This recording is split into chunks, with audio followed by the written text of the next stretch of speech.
boundaries. Anyway, I hate women. There you go. You said it. You got Someone me. Clip that. Okay, let's watch Steven Crowder, a man who also hates women, just like me, and unlike Jonah Hill, or maybe just like Jonah Hill, as a matter of fact, in an abusive relationship with his wife. Worse. They want to force everybody else to live by these rules and aren't willing to do it themselves. Oh yeah.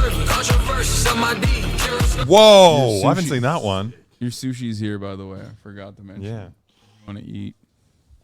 I didn't see that one. I didn't see the anti-Asian.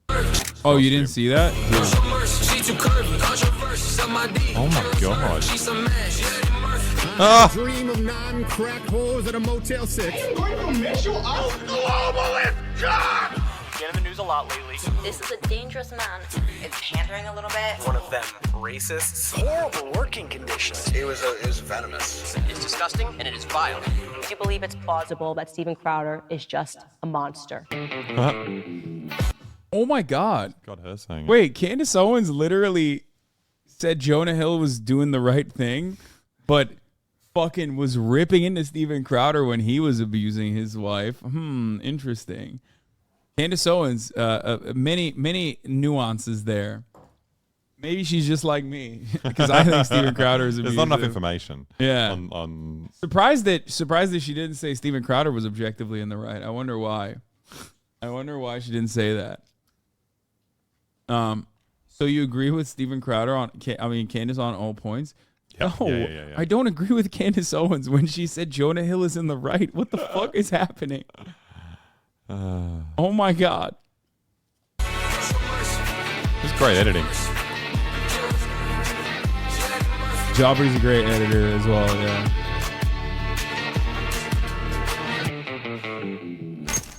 There's nothing I love more than bad stand-up comedy. Nothing fascinates me as much as watching some overconfident drunk idiot get up in front of a packed crowd on open mic night and just letting it rip. Yeah. You want to make out? We want 55 cents. You think I can eat, girl? Douchebag, you know what? Sits in the front of the crowd. It's almost incredible how bad you are at this.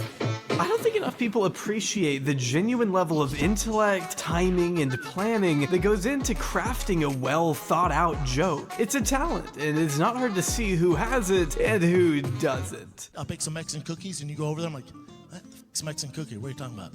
It's like a chocolate chip with salsa all over it? What are you talking about? Not everyone is cut out for such an industry, but that doesn't keep them from trying. So I drove here. Notice a really disturbing trend in cars nowadays. I don't know if you folks have seen these dream catchers. Is this thing working? Okay, thank you, sir. If your stand-up career doesn't work out, that's okay. You can always pivot to selling overpriced cool. mugs and t-shirts that totally don't have slurs written on them. The Che Guevara Socialism is for Figs t-shirt. If you found yourself spewing incoherent drivel to make up for an evident lack of talent... Okay, to be fair, his Cenk Uygur skit was objectively funny. It was probably the only funny time. Found yourself spewing incoherent... Have you seen that? That's this? Oh, wow. Okay. Yeah. So this Steven Crowder, okay, fun fact. And I said this like back when I was at TYT. Fun fact, Steven Crowder literally built a career off of shitting on the Young Turks. He was another one of those like orbiter haters, like unhinged TYT haters that basically built a career for himself. There was an entire cottage industry around like back in the day, pre-Gamergate and like post-Gamergate. Back in the day, there was an entire fucking segment of like right-wing content creators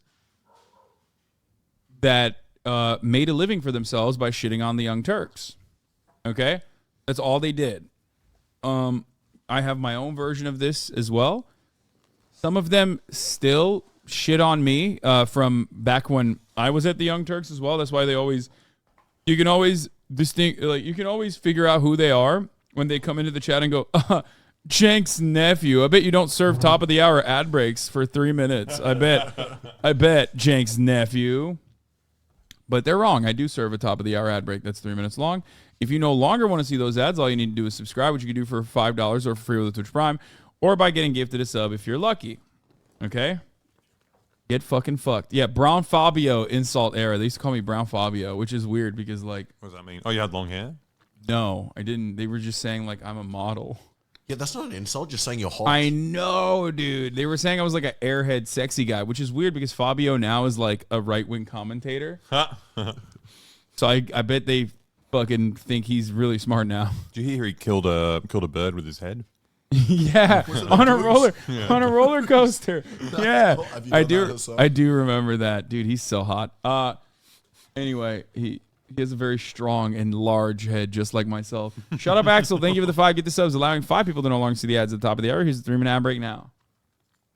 Drivel to make up for an evident lack of talent, then your name might be Steven Crowder, a man who refers to underage girls as slutty, tweets about wanting to have sex with his mom, I guess, and threatens his pregnant wife when he thinks no one is watching. I love you, but Steven, your abuse is sick. Your abuse Watch it. is sick. Watch it. Steven I love was that. once a leading figure Watch of it. the online conservative movement, respected by his peers and adored by his audience until a series of allegations made by former friends, family, and colleagues tarnished his good name, even in the eyes of fans. His own comment sections have gone from endearing words of support doesn't work for to me complete either. disdain just over the past month alone. But if you've been following Steven as long as I have, then you know these instances are just as much horrifying as they are consistent with his public persona. A wannabe comedian who failed so hard at his craft that he sought out alternative means to fulfill his incessant need to be liked, being paid millions to sow chaos and contribute to what... Like, I love comedy, okay? I do. And, you know, I'm coming out as a fan of comedy, okay? So, let me tell you something.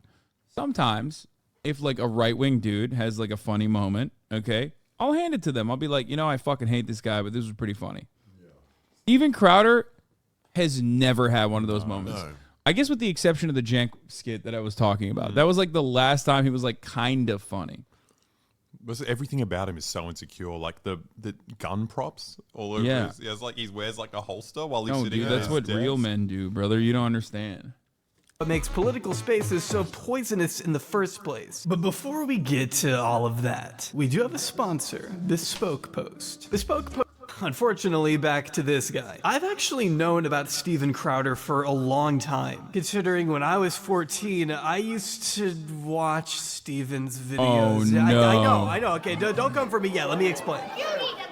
I was brought up in a Christian conservative household, and when I was given internet access, I wanted to watch somebody who said things I was used to hearing regarding guns, climate change, and Obama. Not that I actually understood any of those issues, but at 14, I didn't care about challenging my perspective on the world. I wanted somebody who would reinforce it, someone who would validate it. And Steven Crowder was that. Steven's shallow dichotomy of Republican good, Democrat bad, satisfied the confirmation bias I was at the time searching for. And that's ultimately one of the things Steven is best at, presenting a right-leaning perspective in a way that's easy for the youth to digest. In fact, he's long been accredited for putting a young face on conservatism, which is different from the old white guy club that people see too often. Slightly younger according white to guy. Chris Lash, a friend of Steven's and husband of NR.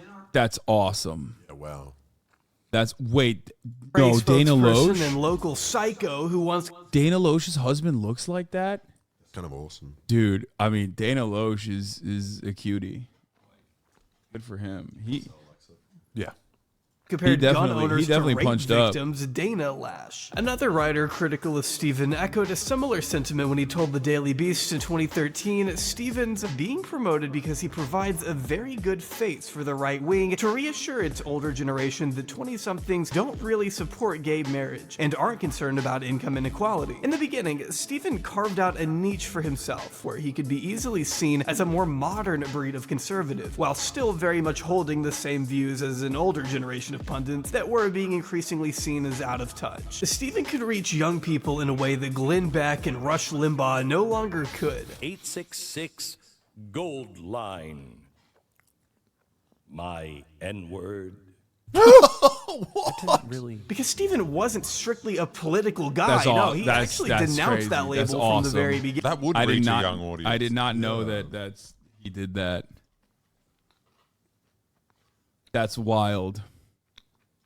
Steven Crowder has always been a self-described cultural person, whatever that means, and would rather think of himself first and foremost as an actor and, of course, comedian. Sorry, but I'm making you watch a stand-up with me. If I had to see it, so do you, motherfucker. Oh, please. And I don't want to say, if you take the Greyhound bus, you're ugly, but if you're ugly, you take the Greyhound bus. Joy Behar is so mind-numbingly stupid that you could be sitting across from her, talking with her, He's and so not even camp having the in his same comedy. conversation. I think that's what he's trying to... Is he making that that his Behar, joke? I think this debt is getting out of control. I don't think that we should be passing it down to our children. I know! Like my ex-husband never used to wash his feet!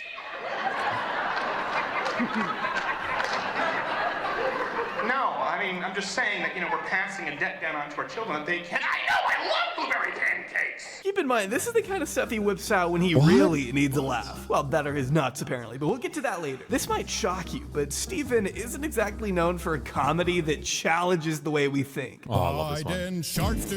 This was actually funny. Yeah, this was fire. Okay, he's being a hater. Yeah, I like this. Because he did shart. Yeah. And also, it's funny to do this. It's so bad. This is one of those where it's like, it's so bad it loops around and is good again. Yeah. Where like all of his other shit is like so try hard and so unfunny that you can't even look at it and be like, well, this is so bad it's funny. Biden sharts, Biden sharts. Most of his act consists of making pretty mundane observations. You guys seen this? It's a Native American Indian contraption, consists of wooden hoops and feathers, supposed to help you sleep soundly. Getting cheap applause from an audience that already agrees with his politics. Herman Cain. There you go. 9/11. And finding ways to show off his world-renowned impressions of other races, which honestly he still can't really do. So you get these Middle Eastern wannabe thugs. You're nice people, but you can't pull off the thug look. Like, oh, you know what? I am going to mess you up. And then does a very bad Indian accent. What the fuck? Dude. No, one thing that I've consistently talked about with his accents is like he only has one black guy voice. Yep. And it's Chris Tucker. And it's always Chris Tucker. Like he doesn't do anything else. The thing is, this kind of racism is the best kind, because if you're bad at accents, then it's even showing like even the biggest like losers from the white races like dunking on you. You know, like I feel like they find it more entertaining. Yeah, like us. Yeah. Oh man. Hey, check out the German white boy. I want my nut on the left side. Yes, that's the crib side. They're cruising down the street for chicks like. I won't show you anymore because I am against cruel and unusual punishment, but for what it's worth, part 2 of his act only got about 20% of the views that his first part got. So if that doesn't tell you everything you need to know about his theater skills, maybe we should take a look at his IMDb page where you can read about his breakout role on it. He was in Arthur. What's that? Yeah. What, like Arthur the cartoon? Yeah. He was a voice actor in Arthur the cartoon. You ready for this? Get ready. How old is Arthur. He always gave me Like a little drama. older. Yeah. Yes, it's hard to believe my first... What would you think of me Oh, if this I ever Arthur. got Oh, the anything loser. wrong? Yes, it's lame hard to man. believe my first exposure to this man was when he voiced the Brain on a show my sister and I grew up watching. And to make it even more surreal, one of the episodes is literally about Brain trying to become a comedian and failing. Now that things have changed, I need to be practical and train myself for a new career in comedy. You're going to be a God, I know too much about this Steven Crowder's background. This is an amazing, We've watched all of amazingly this. researched video. crazy. We've watched all of these Just videos on and willing stream. to face facts. No use crying over spilt milk. Stop him! You've got to do something fast. It's the same as Crowder's before he jokes now. humiliates himself. Ironically, Steven was predicting the rest of his career with this one, as he struggled to find work outside of Arthur, with the exception of a few minor roles in the late 2000s, including the jock character in a Pureflix movie, and an appearance in the feature film directed by his brother Jordan, where he pretty much just plays himself. It's a double standard. It's like the women's rights thing is a double standard. Like, now they have, but now we're not allowed to hit them? Steven's media career wasn't exactly popping off in the way he may have hoped, but that's not to say there wasn't an audience for his... He should have just done gay porn like Michael Knowles. Yes. Have you seen that? No. But I was just saying yesterday you should have done gay porn. yeah. Oh, okay. You guys are just riding for gay Yeah, porn. hell yeah. Okay. It's More like, people It's like should do more it. gay Yeah. porn. Yeah, Michael Knowles famously, also is a loser, failed actor. And he was like a gay guy in like a college movie, like a student movie that they made. Is really bad. Style of entertainment. See, despite growing up in Canada, Stephen was always interested in American politics. And it was only a matter of time before Stephen launched his own YouTube channel, weighing in on whatever political matters were relevant at the time. You really can't find anything funny about this administration when Joe freaking Biden is vice president? He's doing Smosh. What? What? It's like having Rain Man as vice president. Yeah. Definitely make a better VP than Joe Biden. Hillary Clinton, Rain Man make better VP than Joe Biden. This stuff was so quality. Stephen eventually caught the attention of Big Hollywood. No, not funny. Hollywood. Big Hollywood was an affiliate of Breitbart News, the fringe right-wing news website accredited for giving your grandparents a computer virus. Turns out Breitbart and PJTV. I used to work with a guy, PJ, that literally went to Guantanamo Bay with Steven Crowder. They went to Guantanamo Bay to talk about how sick it is, like how cool and wonderful the conditions are there, I think. I'd never even heard of that one. We're pretty big fans of what Stephen was doing over on YouTube in 2008. And don't worry, I took the liberty of diving into the dark vat of Stephen's old content, so you don't have to. Rise! Pelosi on Elm Street. The nightmare continues. Now, whether Stephen wants to admit it or not, conservative comedy isn't the most competitive industry, given how most mainstream comics, entertainers, and even musicians are typically left-leaning, meaning Stephen never had to try as hard to get noticed, given the path that he chose for himself was always so narrow. Before long, he was being recruited to do stand-up at various Republican conferences, making his long-awaited rap debut at CPAC 2012 with the single Mr. America. I think I'll just let you be the judge of this one. America, don't you run away. Don't run, D-Dog. Keep Britain on top. Those parties have gone. We like the name was alcohol. Yeah, but right now. Oh my God, she's shaking her booty, dude. Yo, this is all a quest to get Barbussy. The best Barbara pussy you've ever seen, dude. She was throwing it back like Hank is not watching. God, that's probably his mom. Damn, dude. That's his mom. I mean, are you trying to say that his mom is really hot?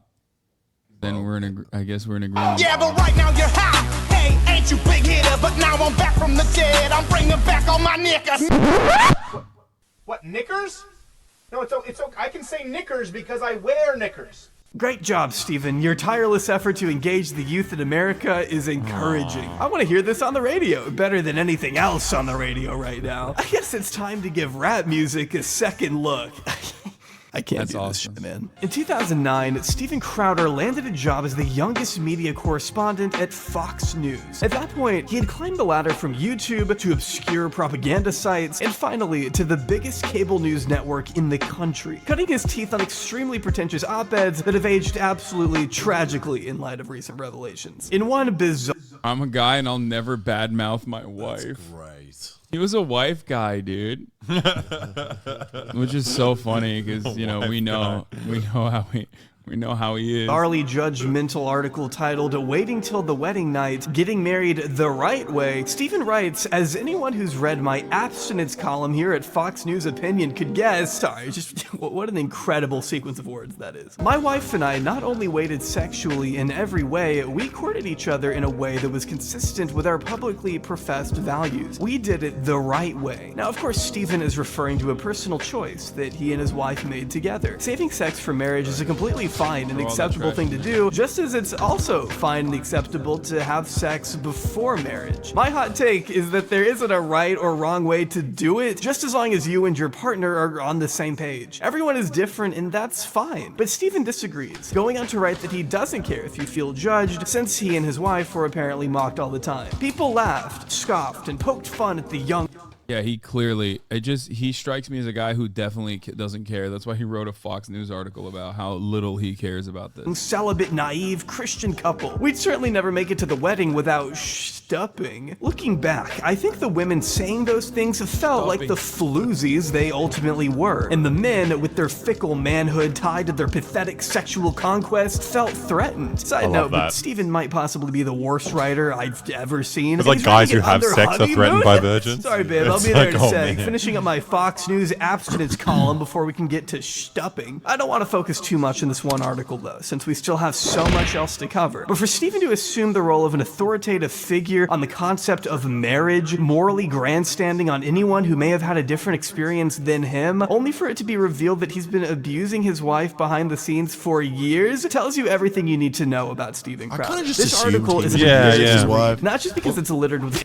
That's the thing that got me, like his public stuff that he says about women and feminism. I was like, I assume this guy's an abuser. And like literally a week before the news dropped, I looked up his wedding photos and they look so happy. I was like, oh, you know, maybe he's nice to one woman. Maybe I'm wrong. And then a week later, I was like, no, I'm an idiot. Everyone looks happy at their wedding. Yeah. No, it just made so much sense and I wasn't surprised. I was like, oh, it took this long for it to come out. For it to be revealed. But I think they're all doing it. The only reason it came out now is because he was like in a little war with other right wingers. Oh, was that why? Yeah. He wanted like more money. I don't know, so stupid.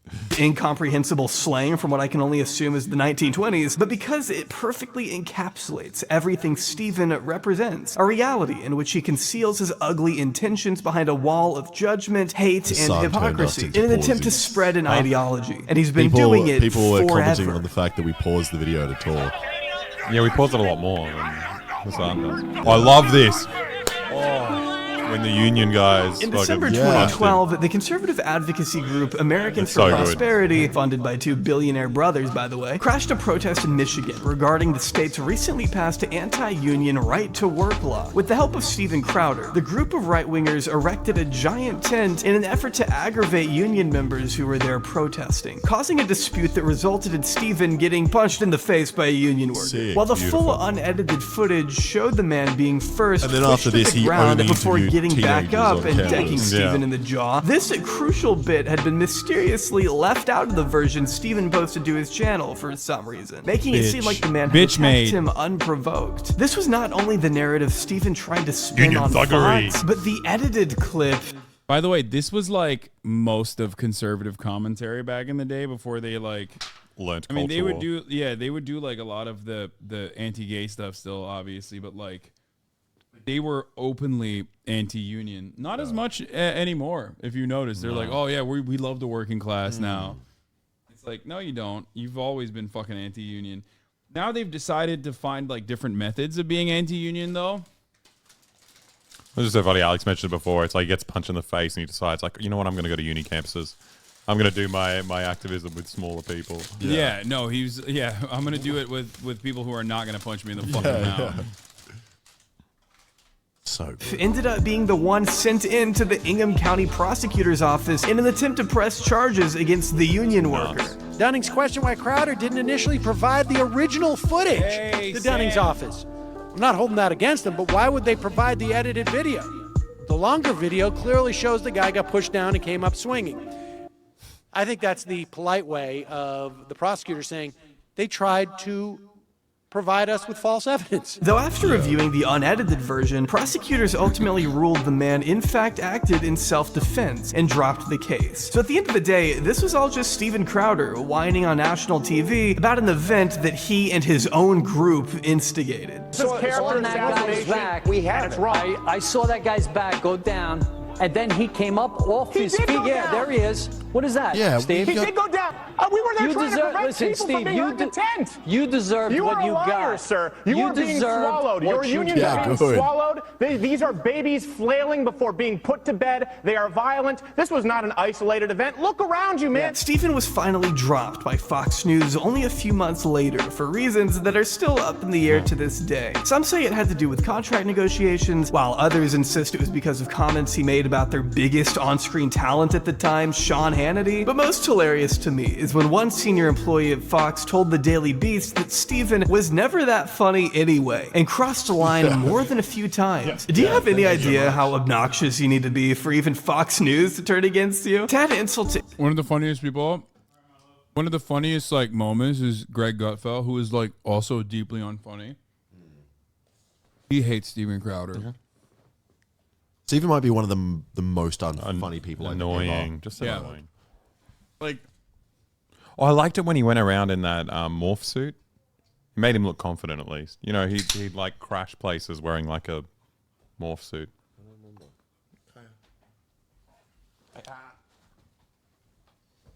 Hi, Kaya. Hello.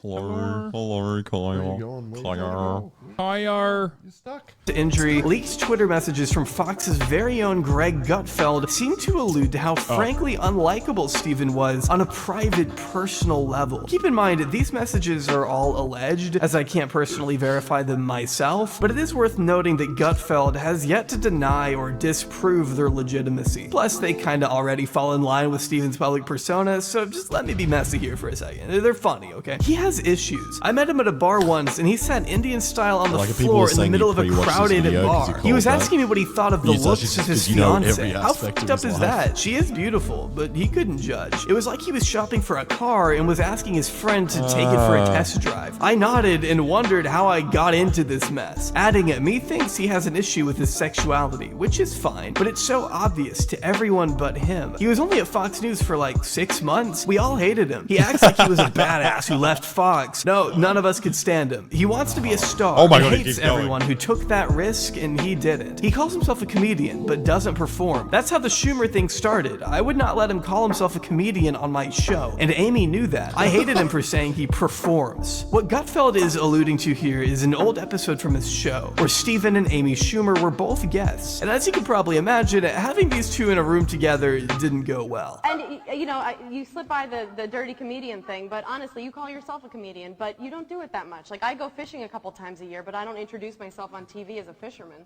Wow. From that moment, Steven would make it a priority to slam Amy Schumer from the comfort of his own studio any chance he got, in a crusade that you cannot tell me wasn't a tiny bit personal. By the way, Amy Schumer, you're a fat, slutty role model. Taking pride in being a fat bag of potatoes. She's the guy she accuses He's all the guys fat. of being, only she's way gross. I hate fat on fat violence. Grosser and fatter. So gross. I'm fat. Snacks. Triggering the libs, though, would become the focal point of his new show on YouTube, The Louder with Crowder, launched soon after his falling out with Fox. And this is where you really get some of the most potent feminist-owned videos that plagued all of YouTube in 2016. Hey, feminists. With his first viral video being hashtag SJW Feminist Festival crashed by Crowder in underwear. Prove once and for all that not all feminists are fat, unattractive, boy-cutted, androgynous amoebas. Oh my God. She's a lesbian! A lesbian! Epic editing there, Steven. Why he needed to go the extra mile and strip down to his underwear is beyond my reasoning, at least. I think him being removed has less to do with them being offended or whatever, and more to do with Steven intentionally irritating and causing a scene on purpose just to get a reaction for the internet. Excuse me, ma'am. Are you talking about body shaming? Let's talk about male body shaming. Should I be ashamed?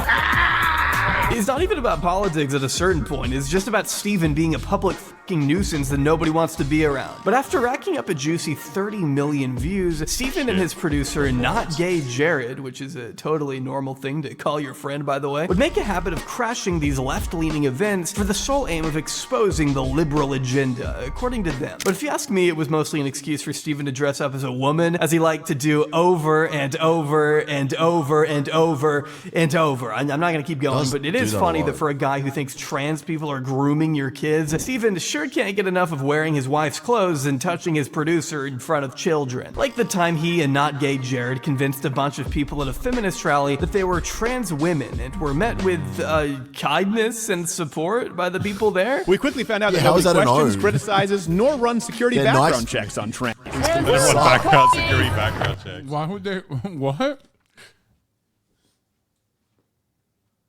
Random protesters at a fucking grassroots event are not going to run security clearance background checks on other random protesters because people do not immediately assume that every other human being is a horrific monster. Like, what? Yeah, I always run background checks. When someone says they're trans, I'm like, whoa, wait a minute. Yeah, give me the documents. Where's your birth certificate? Come on. This grabs back. Nice going, Steven. You really own those feminists by lying to How is them that and an own taking in any advantage way? of their hospitality for cheap clicks. You definitely look like the reasonable person in this picture. Okay, to be fair, that was probably the happiest day of his life. What? Finally being accepted. Yeah, running around and claiming he was a trans woman, and then everyone being like, "Oh, you go, sis! Like you're killing it." Yeah. It's hard to tell. These videos on Louder with Crowder really didn't contain much substance outside of Steven working backwards from an already established conclusion to prove some kind of flawed hypothesis. Sometimes not even he understands what it is he's truly arguing for. Take for example his position on trans athletes. Steven personally wants to see trans people competing in sports with the gender they were assigned to at birth. It's something he's long propagated across his platforms. But here he is complaining about just that. This is Mark Beggs, a senior from Euless Trinity High School near Dallas, is in the process of transitioning from female to male and taking low dose of testosterone. Just entered a high school wrestling tournament with an undefeated record and, surprise, won.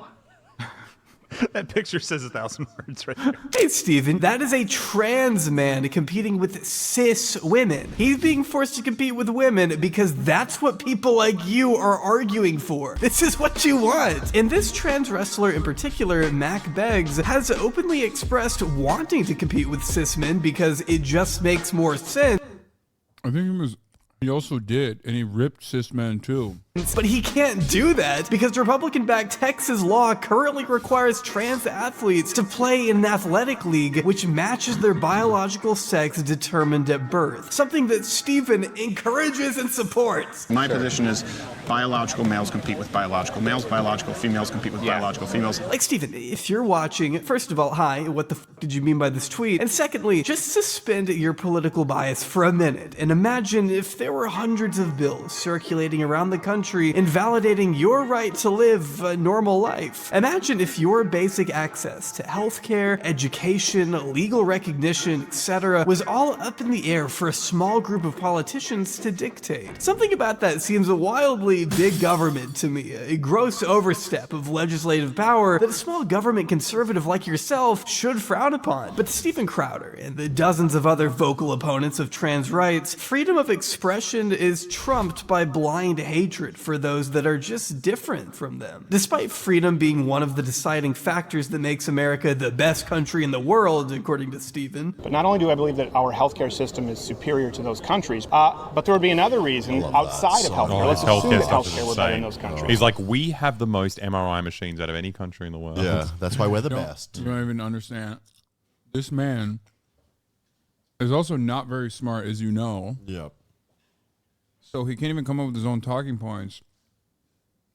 So he's done videos where he basically, piece by piece, verbatim, copies the American Enterprise Institute and their talking points. And some of them are so incredibly unhinged. Also, he's Canadian, but that's besides the point. Listen.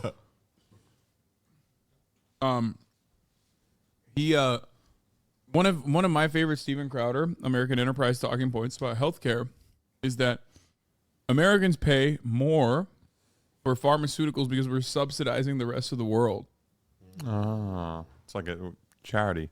But Yeah. he's saying we're subsidizing the rest of the world because is he implying that they Like make the rest all of the pharmaceuticals here? No. He's implying that we pay a high price point so that the rest of the world can pay a low price point. Yep. But that's also that's a good thing though. Like that's not a system that should be changed. Yeah, is he saying that's good or bad? No, he's saying that that's good that we're paying so much. Oh, yeah. Because he loves all the other countries in the world. Yeah, exactly. freedom. But it's just he doesn't believe everyone deserves the same access to the fundamental freedoms he's been given. At least that's what it seems. Stephen doesn't seem to value those he personally deems inferior, and would rather resort to ostracizing them in a public setting the same way he was ostracized and bullied as a child. But don't you feel a little bad for the bully? He's just a kid. I feel zero bad for him. And you know what happens when bullies aren't stepped down early in their childhood? Gaddafi. You'd hope someone like Stephen, who has talked about being on the receiving end of relentless bullying throughout his life, would be one to stand up for those who have been unfairly attacked for committing the cardinal sin of trying to live No, a you normal. don't understand. He's pro Gaddafi. He's saying the people who fucked him with a bayonet were bullied. Were bullied. Yeah, they weren't bullied enough, and that's why they became anti-Gaddafi assets. Normal life like the rest of us. But instead, Stephen takes the low road and chooses to relish in the power he now gets to wield as the bully himself. I think it's better that the bully learn his lesson now as opposed to later on in life when somebody snaps as an adult. It gets uglier. Stephen Crowder, a man who ironically brags about his strong Christian values, likes to spend his time berating people who strangely aren't white by threatening to call ICE on Mexican workers. I need papers. Do you have papers? He's gonna call ICE, you motherfuckers. Stephen enjoys showing off his impression of Martin Luther King Jr. That's one of the most fucked up things I've ever seen. That's so funny. I love Wait, that. what, he like kidnaps people? And then he's like, No, I'm he gonna deport probably you. asked people if they wanted a lift or something, and then was like, "Show me your papers." I got you. No. He probably goes to like a. No, there are places where like undocumented workers will stand in a line who hopes that someone will come, like a contractor will come and pick them up. Like a Home Depot, probably. That's fucked. Those people would have thought they're going to get murdered. You'd think this man's going to shoot us. Copied that from the Amazing Racist. He's not even original. That was a 2007 thing. Yeah, even his racism is like fucking plagiarized. Things you don't know about MLK. Bet you didn't expect to hear MLK and crack whores. I have a dream of non-crack whores at a Motel 6. And when he's not making a mockery of black farmers, I don't know where you find this many farmers of color. I'm gonna buy a plow, man. I'm gonna plant that corn. Go get a John Deere. Barack Obama, mother. I'm the president of plowing that ass. I planted a Hennessy tree, but it's not growing. Turns out the soil content is a high level of meth. Crazy. Wow, I didn't know. he's disingenuously recreating George Floyd's murder in an attempt to exonerate the psychopath convicted of killing him. Was it unpleasant? Yes. Is there any way that would kill someone who was in moderate health?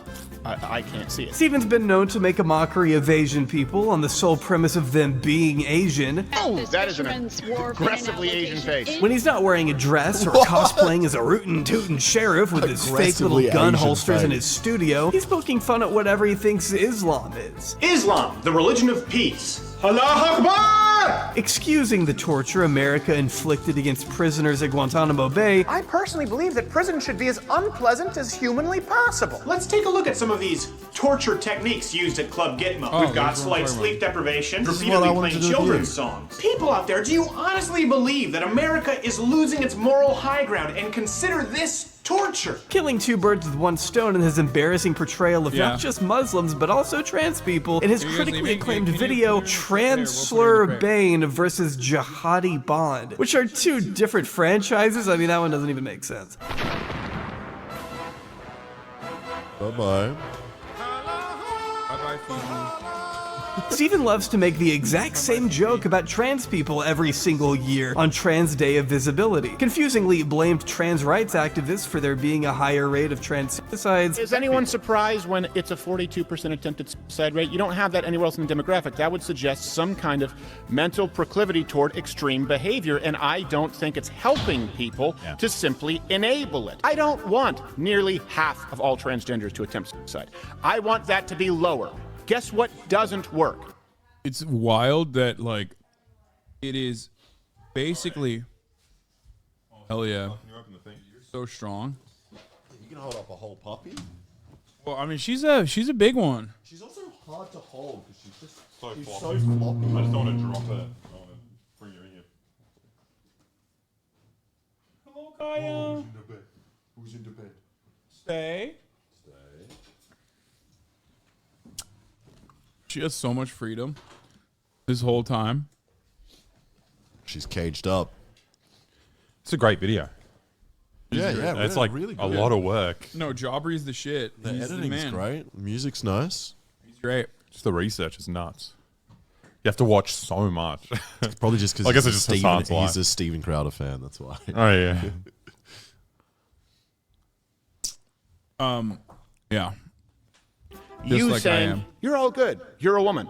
It doesn't help. It makes it worse. Had this to say about victims. Wouldn't it stand to reason that the victims of rape would usually, not always, generally be those who are most desirable sexually, considering the crime? Maybe like the 5s to 10s. I mean, you don't carjack a 98 Oldsmobile. No. I've searched, and I could be wrong about this. There are many, right? How many times have I been to a change my mind? It's always a blue-haired, would-be lesbian feminist who claim they're raped. As far as I know, not one Victoria's Secret model has been raped. And at the beginning of his... Literally all of them? Yeah. What? He said, as far as I know, and he doesn't know much. I'm just an idiot. Yeah. Yeah. So, in his defense, that's how that works. Have you looked up the times for the movie? Oh, no. Because I'm trying to fucking... I'm down to watch this guy. Yeah, that's sick. I'm Dude, very I want to learn about the dark side of child trafficking. And It seems like you're not into it. I'm actually really excited. All right, don't 'cause, don't show the camera. Everywhere in America, the aircon's too strong. This is like the one movie I can actually watch. No, I hope that the fucking I hope the air conditioning is not fucked up. Because then it'd be a sad state of affairs. Like, we would know that they're definitely trying to sabotage the movie. Yeah. You know what I mean? His career did a really fun and tasteful bit he liked to call Cultural Appropriation Week, where for about 5 days straight, he and not gay Jared began their show dressed in whatever caricature of a costume they had lying around that day. This week, the mystical age. Wait, did you guys bring the crate upstairs? Oh, thank you. See you later. Like Yeah, nice meeting you. Combination. It's kind of like the other woman. See you later. Put him back on. Ooh. Oh, okay. But there's no joke here either. It's just I'm gonna dress up. I think the joke is that he wants to have sex with not gay Jared, who's not gay.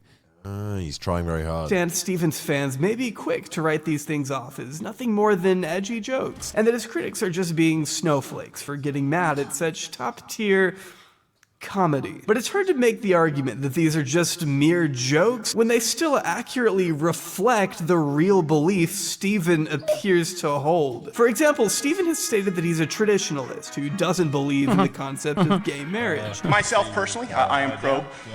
Get down. Get down, Kyle. Oh my God, she's definitely too big. She also is too used to not being in the crate. Down. Down. Down. Get down. Get down. No. She's too big. Don't even think about it. It's so funny when she jumps up. I can't. No laughing. No, we can't laugh. We can't laugh at her being bad. Fuck. It is pretty funny though when she like is so large she can like touch you. Well, she's scratching Yeah, my it's back, just going. Yeah, it's very hard to ignore her. I know.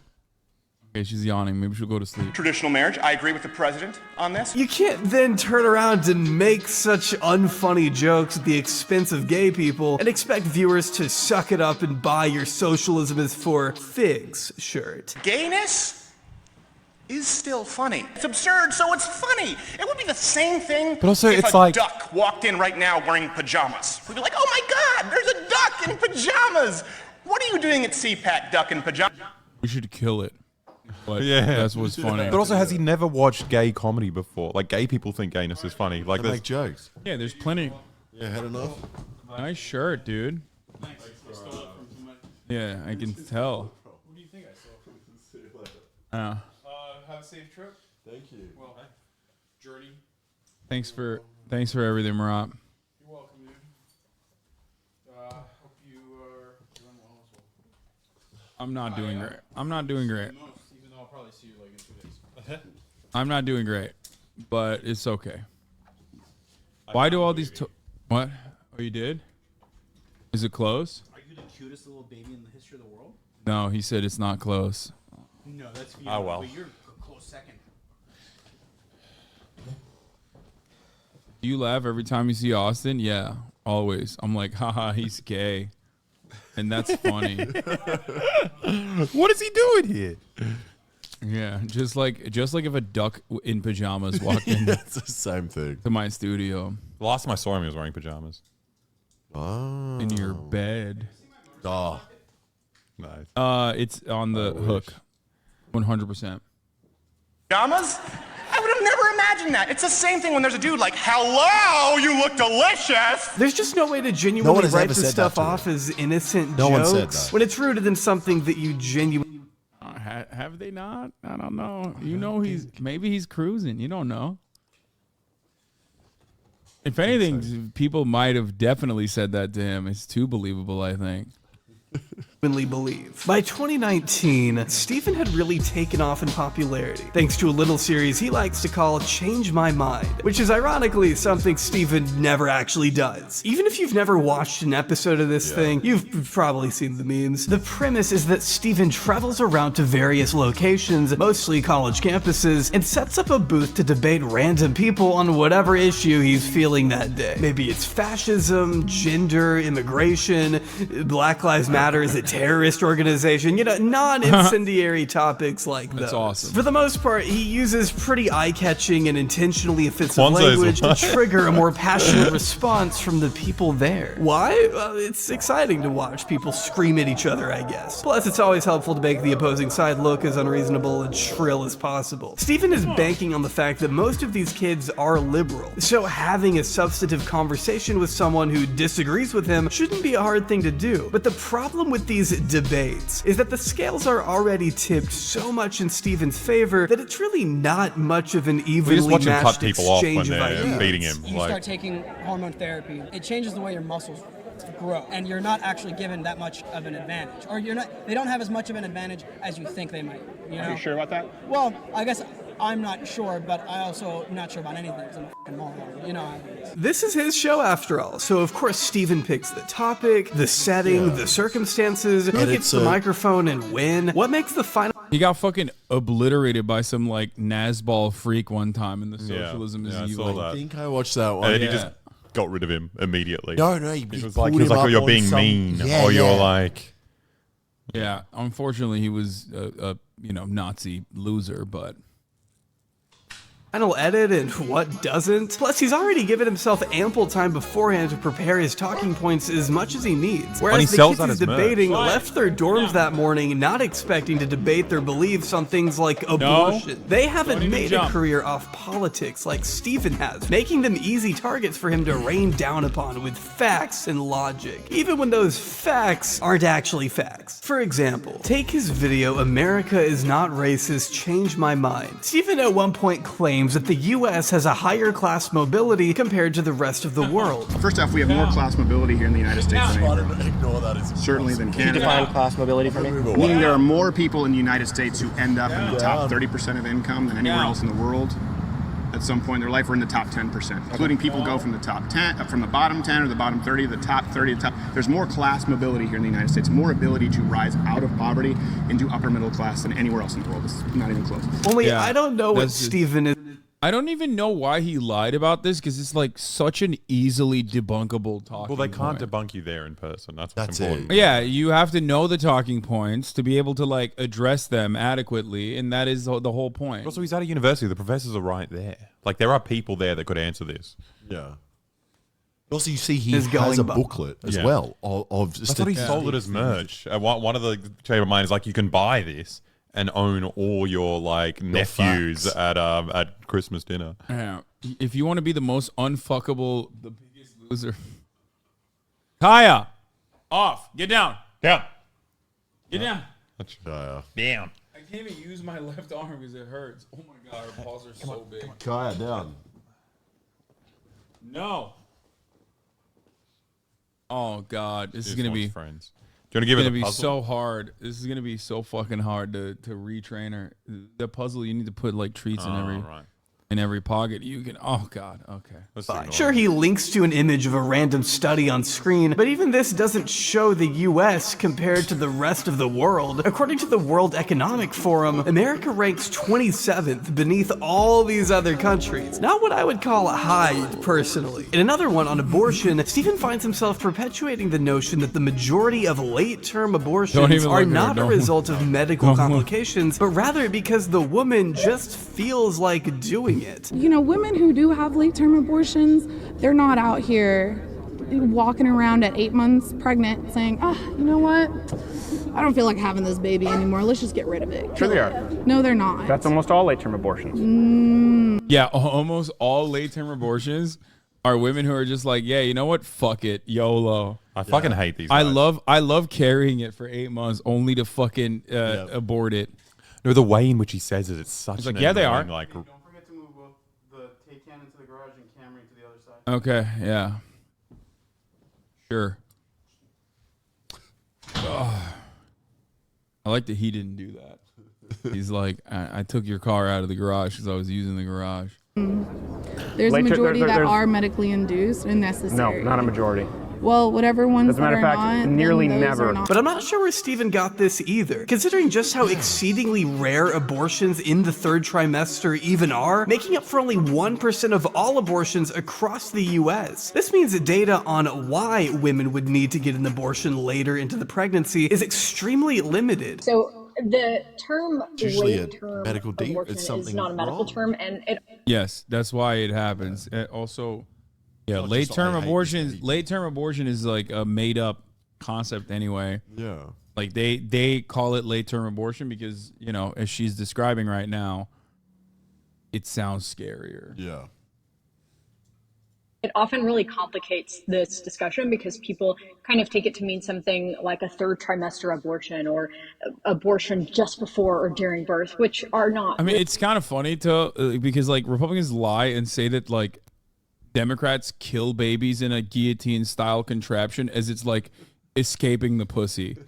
You know what I mean? Just a Like little thing that they, we put on the yeah, end, they took it to the maximum level already where they're like, Democrats want you to kill your child. This is coming out the womb. You know what I Put mean? a paper shredder on the end of the bed when the baby comes. Yeah.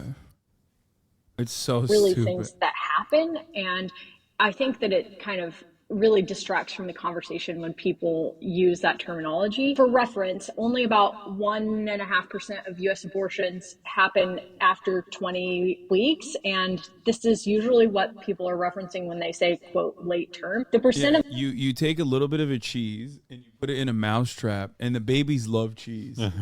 so they start crawling out of the womb. Okay, they start crawling out of the womb, and then as soon as they touch the cheese, head first, boom, neck broken, and you know it's squishy to begin with. And sometimes women just feel like doing that. Yeah, They just feel like yeah. it. So- Yeah, you've never experienced thrills until you've carried a child for 9 months, like had it grow inside of you. Okay, fully form into a baby, only to fucking take it out of your body and immediately execute it. Sometimes you feel like it. Yeah. of those that are due to life threat or lethal fetal anomalies is really hard to track because they aren't always reported. And when they are reported, they aren't always reported with a reason. But a vast majority of them will be because of a lethal fetal anomaly or a serious complication and risk to the person who's pregnant. I would venture to say that all abortions that happen between 20 and 24 weeks fall into 3 categories. Most will fall into those 2 groups of a life risk or lethal fetal anomaly, and the remainder are people who wanted to have an abortion earlier but didn't have access. So the irony here is that people who talk about this, Crowder absolutely included, are almost always against easier access in the first trimester, which directly increases how many people seek termination later on in pregnancy. I have had more patients than I can count who have experienced not only the trauma of having to end a pregnancy that they wanted, but then having to go on and be repeatedly traumatized mentally by family and friends, having these conversations in such black and white, non-compassionate manners. We cannot forget the fact that this number is probably going to go up because we have taken away access that was previously difficult and now is impossible for probably 50% of people in the US. So the only outcome of that is going to be that more abortions happen later in pregnancy because people No, have I to did a spend thing time and video. money figuring. No, I did a thing video idea. Baby guillotine. It's actually something I really wanted to make. There was a thing that What? A baby guillotine? Well, it's not quite a baby guillotine, but there was an idea that was patented, which was a centrifugal baby like thing to help women give birth by spinning them around. Spinning the baby out. No, spinning the whole the woman so fast. Like a The laundry baby- machine? Yeah, but the baby flies out of them. That's awesome. How cool is that? We got one of those at the theme park in Sydney. Yeah, the rotor.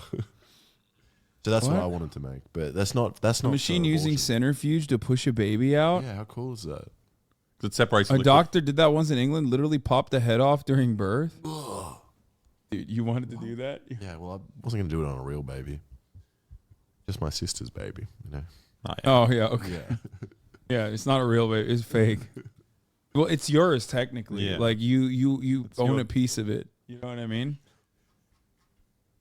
Like it's family. It is family. I thought you can meant he do had that. sex with his sister. Yeah, I I thought was you were like, making what is allegations. No, I meant like if That it's was your that was a private conversation. So. no, I meant like if it's a family member, you can do the guillotine thing. I'm not doing a guillotine. Come on, thing. okay, the rat trap. The rat trap. I'll do the rat trap. The rat trap. figuring out how to get access when they can't get access where they live or in the state that they're in. The issues that Stephen tries to condense into just a few short words are far, far more nuanced than he'd have you believe. And he does this kind of thing constantly. Like here, when he insists America's healthcare system is the best in the world, simply because hospitals in Canada and Europe have a higher mortality rate, which apparently means they have worse care. Don't just look at the one portion of the equation. How much are you? Yeah, because Americans die on the street. You can't go to the hospital. It's too expensive to die there. What do you mean? You die in an Uber on the way to the hospital. 'cause No, you can't like get an literally, ambulance. no. But that is part of it because we don't have like great fucking elderly care in hospitals, so you can't go to the hospital anyway. You just fucking. You're gonna die anyway, so you might as well fucking die at home. Plus, not that many people die in hospitals regardless. It's not like it's not where you die. The overwhelming majority of people die at like elderly homes or fucking their house. Yeah, we should look up mortality rate in North Korean hospitals. It's probably better. Yeah. You spending? What are you getting for that? What is the rest of the world getting from privately funded healthcare? The reason why less Americans are dying in a hospital, if true, wouldn't have to do with hospitals in America being better quality. It actually just means more Americans are dying at home because they can't afford to die in a hospital, which you might recognize as literally the opposite of his point. Oh, they found the childbirth by centrifugal force. How did you find this, Alex? What were you looking for? I think I was talking fucked up things to do to a baby. I think I was talking with William Osman about like horrible patented ideas. that we Oh, should that's try to right. make. Yeah. Oh, this Wait, is how that's the pregnant woman. Is that the woman or is that the baby? No, that's the woman. If the baby was already out, you wouldn't have to do this procedure. But also, how do you know where the baby's going to fly out? It could fly. Well, it is a net. Ah, dude, they accounted for that. That's They're brilliant I scientists. thought you have like 20 doctors. Why in did the you? room with itching wounds. Like, where's it Why would coming you? out? Why would you think that the brilliant scientists did not account for the baby flying out? Yeah, no, they got everything there. Oh my god. Yeah. Did she slay? Oh god, what is this? Is it Trisha Paytas link? What? Why? Why? M Hud, why are you showing me this? What is it? Is Trisha Paytas portraying herself as The Weeknd? Right, But Stephen will stop at nothing to make sure he comes Oh, out God. looking Or smarter Nor. than the other person in the heat of debate, even if he needs to pivot Oh, to this might have another been a kid. talking point. If you watch enough of these, you'll sometimes hear Stephen say things to the effect of, hold that thought, or let's put a pin in that, when his opponent says something that actually makes sense. Only Stephen never comes back around to those points. What's your position on the minimum wage? Hold on a second. Is this your changing my mind? I want to make sure. Yes, I want to get started. Okay, my position on the minimum wage. Yeah, you know what? I'm not a fan. Are you against illegal immigration and legal immigration from poor third world countries? Of course I'm against illegal immigration. Well, I'm trying to convince you that your own objectives, if you're a conservative, cannot be achieved under capitalism. Okay. And so I'll Sure. give you an example of that. Yeah. You have a lot of Republicans like Paul Ryan. You cannot deny that he is a big capitalist, and he has lots of capitalist donors that would like nothing more than to increase their profits. I think you can agree with that. And people like that have been opposing immigration reform for This decades. is the Nazi kid, because by they the way. believe that mass I immigration watched will this. lower the wages of the working class and Yes. increase their profits. Okay, so I would agree with you on that. So if you impose a minimum wage, you're not going to have this mass immigration coming in, because the companies that are taking these illegal immigrants and taking these low-wage immigrants, if they had to pay them $15 an hour, we wouldn't have mass immigration like we're having right now. Yeah, I don't necessarily know that I agree with that premise. So let me kind of go, because first off, before I would like to take that, hold it. What example will we point to before we go on? Because I know a lot of times we disagree, of a successful socialist country. They just get forgotten as the conversation trails elsewhere. Stephen also loves to move the goalposts when he senses his opponent making an argument he isn't able to disprove. The idea that there have been different genders outside of man-woman for centuries. Okay, how so? Yeah, India. Yeah, in Sure. India, you know, they have third gender. Native American places. cultures, they have third genders. Sure. In ancient Egypt, they had third genders. Okay, so you do realize, and you talked about how very different it was from Western culture. So antithetical to Western culture, you named India, ancient Egypt. You know what else? We also believe in that's antithetical to those cultures. We're against slavery. He tried to claim the idea of two genders was a new one. When the individual in classes corrected him with historical examples that proved him wrong, he immediately pivots. Stephen is relying on the people he's debating So did to America. not be prepared, Yeah, so hold it's easier to twist the conversation wherever and however he wants. And if things get too hot, he can always just pass. Get fucking owned, libtards. She's changing my mind, actually. Yeah. It's working. Yeah, third gender is akin to slavery. Well, now I'm pro-trans and pro-slavery because I realized that there was a saying. There's a correlation Yeah. between the two. Yeah, fuck. Pass the mic to someone more naive. Define, because it's a very specific definition. You came in and just said shill. And I'm really quickly get ready to give the microphone Look to how much someone else. closer Don't he's stop getting doing them. this, 'cause this isn't the goal of it. Yeah, What's the yeah. shill? He senses he's losing, so he's like, I'm going to crush you, child. That's fair, that's fair. Yusuf, I appreciate Yusuf taking the time. Everyone give a hand to Yusuf. Appreciate it very much. We'll grab someone else here. Thank you, Yusuf. Or, you know, just you Wild that Yusuf is a Nazball. using a woman's own abortion against her. Baby, let me tell you something. What you ended was a unique genetic code that had eye color, hair color, how tall it would be, how much it would weigh, Accomplished doesn't its hit him. personality, proclivity toward mental illness. This is something you say what when you're kind of losing. hair pattern to male pattern baldness. When you had that abortion performed, you eliminated all of that. That's a scientific fact. The fact is that it was a choice and it was something that had to be done. Like, even if you're pro-life, what kind of excuse is it to weaponize something so personal against someone for the sake of looking cool in an amateur He doesn't debate care. with a college student? Just a cruel example of his strategy to come out looking intellectually and morally superior, no matter the cost. On the surface, this show may present Stephen as having a willingness to change. Okay, people in the chat said sperm holds genetic information as well. Does Steven Crowder not jerk off? And I'm not. I don't know. I His feel whole like show is jerking off. I feel like he's the type of dude who might not actually jerk off. He's the type of dude who whips himself with a fucking belt at the end of every night. Yeah. Maybe this is why he's so angry and Yeah, hates he's everyone. oh dude, he's doing no fap. He's doing no fap. Doing fucking no fap, dude. He's a retentionist. Change his mind if someone can convince him to do so. But that's not the same sentiment he expressed in this clip at the beginning of the series. So it's important. This isn't about just a debate or a highlight reel. The Someone said point he's to scared this of his own exercise penis. is to actually get people to question their own point of view and see if their argument is rational. And maybe at the end of it, they'll end up changing their own mind. See, in case it wasn't painfully Yeah, obvious totally. enough, Stephen never intends to change his mind. I know. This is why I fucking hate debate perverts. Like, I engage in debates from time to time, but I recognize it for what it is, okay? It's just fucking pseudo-intellectual wrestling. Yeah.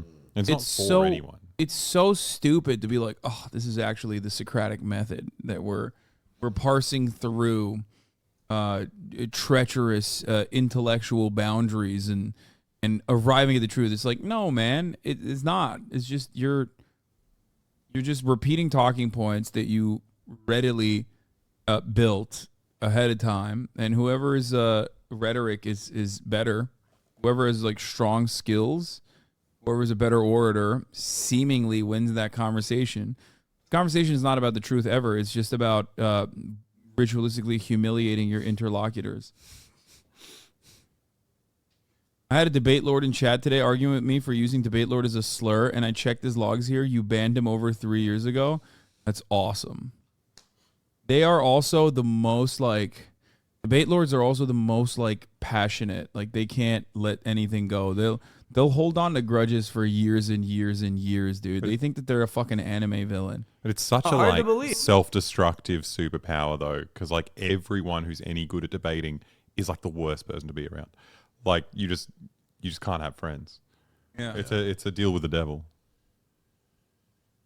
After so many episodes of this show, the only thing that Steven's ever reconsidered is his opinion on Teslas. Now he likes them, I guess, because they personally benefit him and his wife. I have changed my mind on a subject. Really? Teslas, let's go. Great. The Change My Mind series, though, has never been anything more than cheap. Yeah, it's the one car that he and his wife have. He probably likes it because he can like track it in real time. Unlike the Ford Focus that they had beforehand, who didn't have like internal navigation that he could track. Entertainment masquerading as some open and intellectual exchange of ideas in which Steven's beliefs somehow always end up looking the best. Steven knows his audience doesn't want to see evenly matched debates. That's boring. They want someone dunking on a woke college freshman on their way to their next gender studies class or whatever. They want their preconceived view of the world validated, and Steven is more than happy to provide them a safe space. I mean, if you were really looking to have a productive and nuanced conversation, wouldn't he debate real experts as opposed to naive undergrad students? There's a reason he's continuously backed out of debates with people you'd think are on Steven's same level of political prowess. Take it, Peter. Well, I mean, they're not, because Sam Cedar would fucking eviscerate him. In the short conversation that he had with Sam Cedar, oh my god, what a fucking nightmare. Sam Cedar owned him so much that he ended up divorcing his wife. Think about that. Like hitting a top of the hour ad break so hard that you end up dramatically changing your life, like as the TikTok Zoomers are calling a canon event. That's the new thing now. Everyone's talking about canon events. Canon events. I didn't know that. Yeah, I've seen it. Did you learn that in France? No, I learned it on Twitter. I'm on Twitter all the time. At the top of the hour, there's another canon event. A 3-minute ad break. If you no longer want to see those ads, all you need to do is subscribe. You can do that for $5 or for free with a Twitch Prime. It's from Spider-Man, little bro. See now that doesn't work. You can't say little bro and be like, it's from Spider-Man. Okay? It's like you're supposed to say it's from Spider-Man, old man. Yeah. My It's elder. From Peppa Pig, little guy. Yeah. Like you can't it's not the own you think it is, okay? Like my man, you're the little bro here. Okay? Anyway, here's the 3-minute ad break now. Jesus Christ. Field, for example, a YouTuber who frequently debunks pseudoscience and climate change denialism on his channel. After baselessly trying to refute Hadfield in 2017, Steven Crowder challenged him to a debate, to which Hadfield accepted, but was surprised to see Steven fail to show up to their previously scheduled live stream. Well, I'm sure there's a good reason for that. Maybe that was during one of Steven's many hospital visits. I mean, who's to say? He'd only do this again with Cody Johnston, a left-leaning YouTuber who challenged Steven's position on gun control in 2017. I pointed to an actual investigation done by the state of New York with actual hidden camera footage of someone actually trying to buy and successfully buying a gun at a gun show. That's all I pointed out. And his response to this was to tweet in all caps, "Challenge accepted," and then say we would debate. Not would you debate me, but treating my little segment as a direct challenge and request to debate him. I would show this tweet of his, but he deleted all of the tweets associated with it. Here's my response, if that helps. I still am not sure what he wanted to debate. But perhaps the most famous instance of Stephen debate dodging is with Sam Seder, another political commentator and voice of Hugo on Bob's Burgers, who Stephen has tried to avoid at all costs, starting when he inexplicably dropped out of a debate with Sam at the 2018 Politicon, then hilariously tried to lie about it, which may not have been the best move, considering there's an entire phone call out there with an event organizer confirming Stephen got, quote, cold feet and had to bail at last minute. Is the phone call. I did want to talk to you about the debate. Okay. So it seems that Steven Crowder has maybe gotten some cold feet. Okay. And feeling a little intimidated, so I don't think he's coming. He's not even going to come? Right. Why is that? You know, it's a great question. I would love to ask it to him myself. He's not even answering anymore. I don't know what his team is doing around him, and that's, you know, just for me to speculate at this point. I don't know. He has a team? He has a whole team and he won't do it? He can bring the team. I believe it's his father, but I can't confirm or deny that. Okay. Dad won't let me fight. I'm not an expert. That was just- So now that we're all up to speed, let's fast forward to summer 2021, where Stephen gets into an argument with Ethan Klein, challenging him to a debate. Ethan accepted, but days before it was all supposed to go down, Ethan tapped Sam Seder and asked if he would want to pop into their call the following Monday. Sam agreed, but in order to be there on time, Sam ended his... Okay, all jokes aside, this was a canon event. Like, it literally did brick Steven Crowder. Yeah, like his life fell apart after this. His wife divorced him. He like threw, and it's like the domino effect, right? He probably his thought wife everyone was Sam Seder after this. He probably thought his wife was Sam Seder. Yeah. His wife divorced him, and then he like went into this weird mental space where he like openly yelled about a $50 million deal where everyone online was like, what the fuck are you doing? You don't understand. That's not a lot of money. Like 50 million? You're saying no to 50 million? What the fuck is wrong with you? And he hasn't like really been uploading that much. No. Has he? And I don't see much support for him anymore. Online anywhere. The Ring video was from 4 days after Sam and Ethan. Yeah, the Ring video where he's like, it doesn't work for me either. That was from 4 days after Sam and Ethan, yeah. Show that day 30 minutes earlier than usual. Everything was going according to plan until minutes before the H3 podcast went live. Ethan receives an email from Steven's booker, his dad. It's his dad, let's be honest. That Steven's pregnant wife had to be rushed to the hospital and that they need to reschedule for the week after. Because the timing was so peculiar, Ethan immediately suspected Steven's team must be keeping an eye on Sam's show and canceled out of fear that he may ambush Steven during the H3 podcast, awesome. to which Sam was quick to dismiss at 'cause first, Sam's show only was for on at the Steven same to time. later admit to monitoring Sam's show after the fact. That's how terrified Steven was of facing this man in anything even resembling a debate. It doesn't end there. Clever. It's I even had no better. idea that you were taking your show off early last time, coming in today with your pig pen peanuts eyes. I'm very genuinely unsure him? what it is about Sam Seder that strikes so Dude, much fear it's like into the Steven Crowder. Bro, it's like the Jonah Hill thing where like they think it's badass to like openly admit that you're scared of this like man with children who voices a cartoon. You know what I mean? Like it's just like the Jonah Hill thing where it's like, dude, it's fucking badass to tell your girlfriend that she can't take photos like and post them or be a surf instructor. Like you don't understand it. You don't understand what alpha dog being an alpha dog is like. It's what men do. Yeah, it's how you become the biggest alpha dog. But by the time the H3 debate finally rolled around, Steven's worst nightmare finally came to fruition. And I do mean nightmare. Oh, there he is. Oh no, Sam Seder. What a fucking nightmare. Oh, I had no idea this was going to happen. I thought Ethan was a stand-up guy. This is where we are. Yeah, I told Dave, remember I told you? I said I guarantee you he's going to do anything he can to avoid the debate. The day Steven was meant to go live with Ethan, Sam had pre-taped. You want to know what's funny? Ethan now would cook Steven Crowder in a debate. Ethan was, at that time, he was not very confident in his own skills. But since then, he's like, it's like a fucking kung fu movie. He's been like fighting lower level villains in the field of like internet debate. He started off with like some fucking random cult guy, the Nixium sex cult guy. Oh. He like moved on. Guy, I think. Yeah, he did the TikTok guy. He's been like leveling up every day. He eviscerated Pearly Things, the ginger woman who's always like, women are stupid, and if you're not a virgin, you shouldn't get married. Like that kind of shit. He's just Ollie London, which was, I think, his hardest, his toughest battle. He bodied every single one of them. Yeah, Just Pearly Things was a side quest, no experience gained. Yeah, no, I think he powered up too much. He already had too much XP at that point, so like, it was too low level. The Ollie London one, like, made him power level a little bit. You get the Wanna Be Andrew Tate guy? Yeah, we did all that.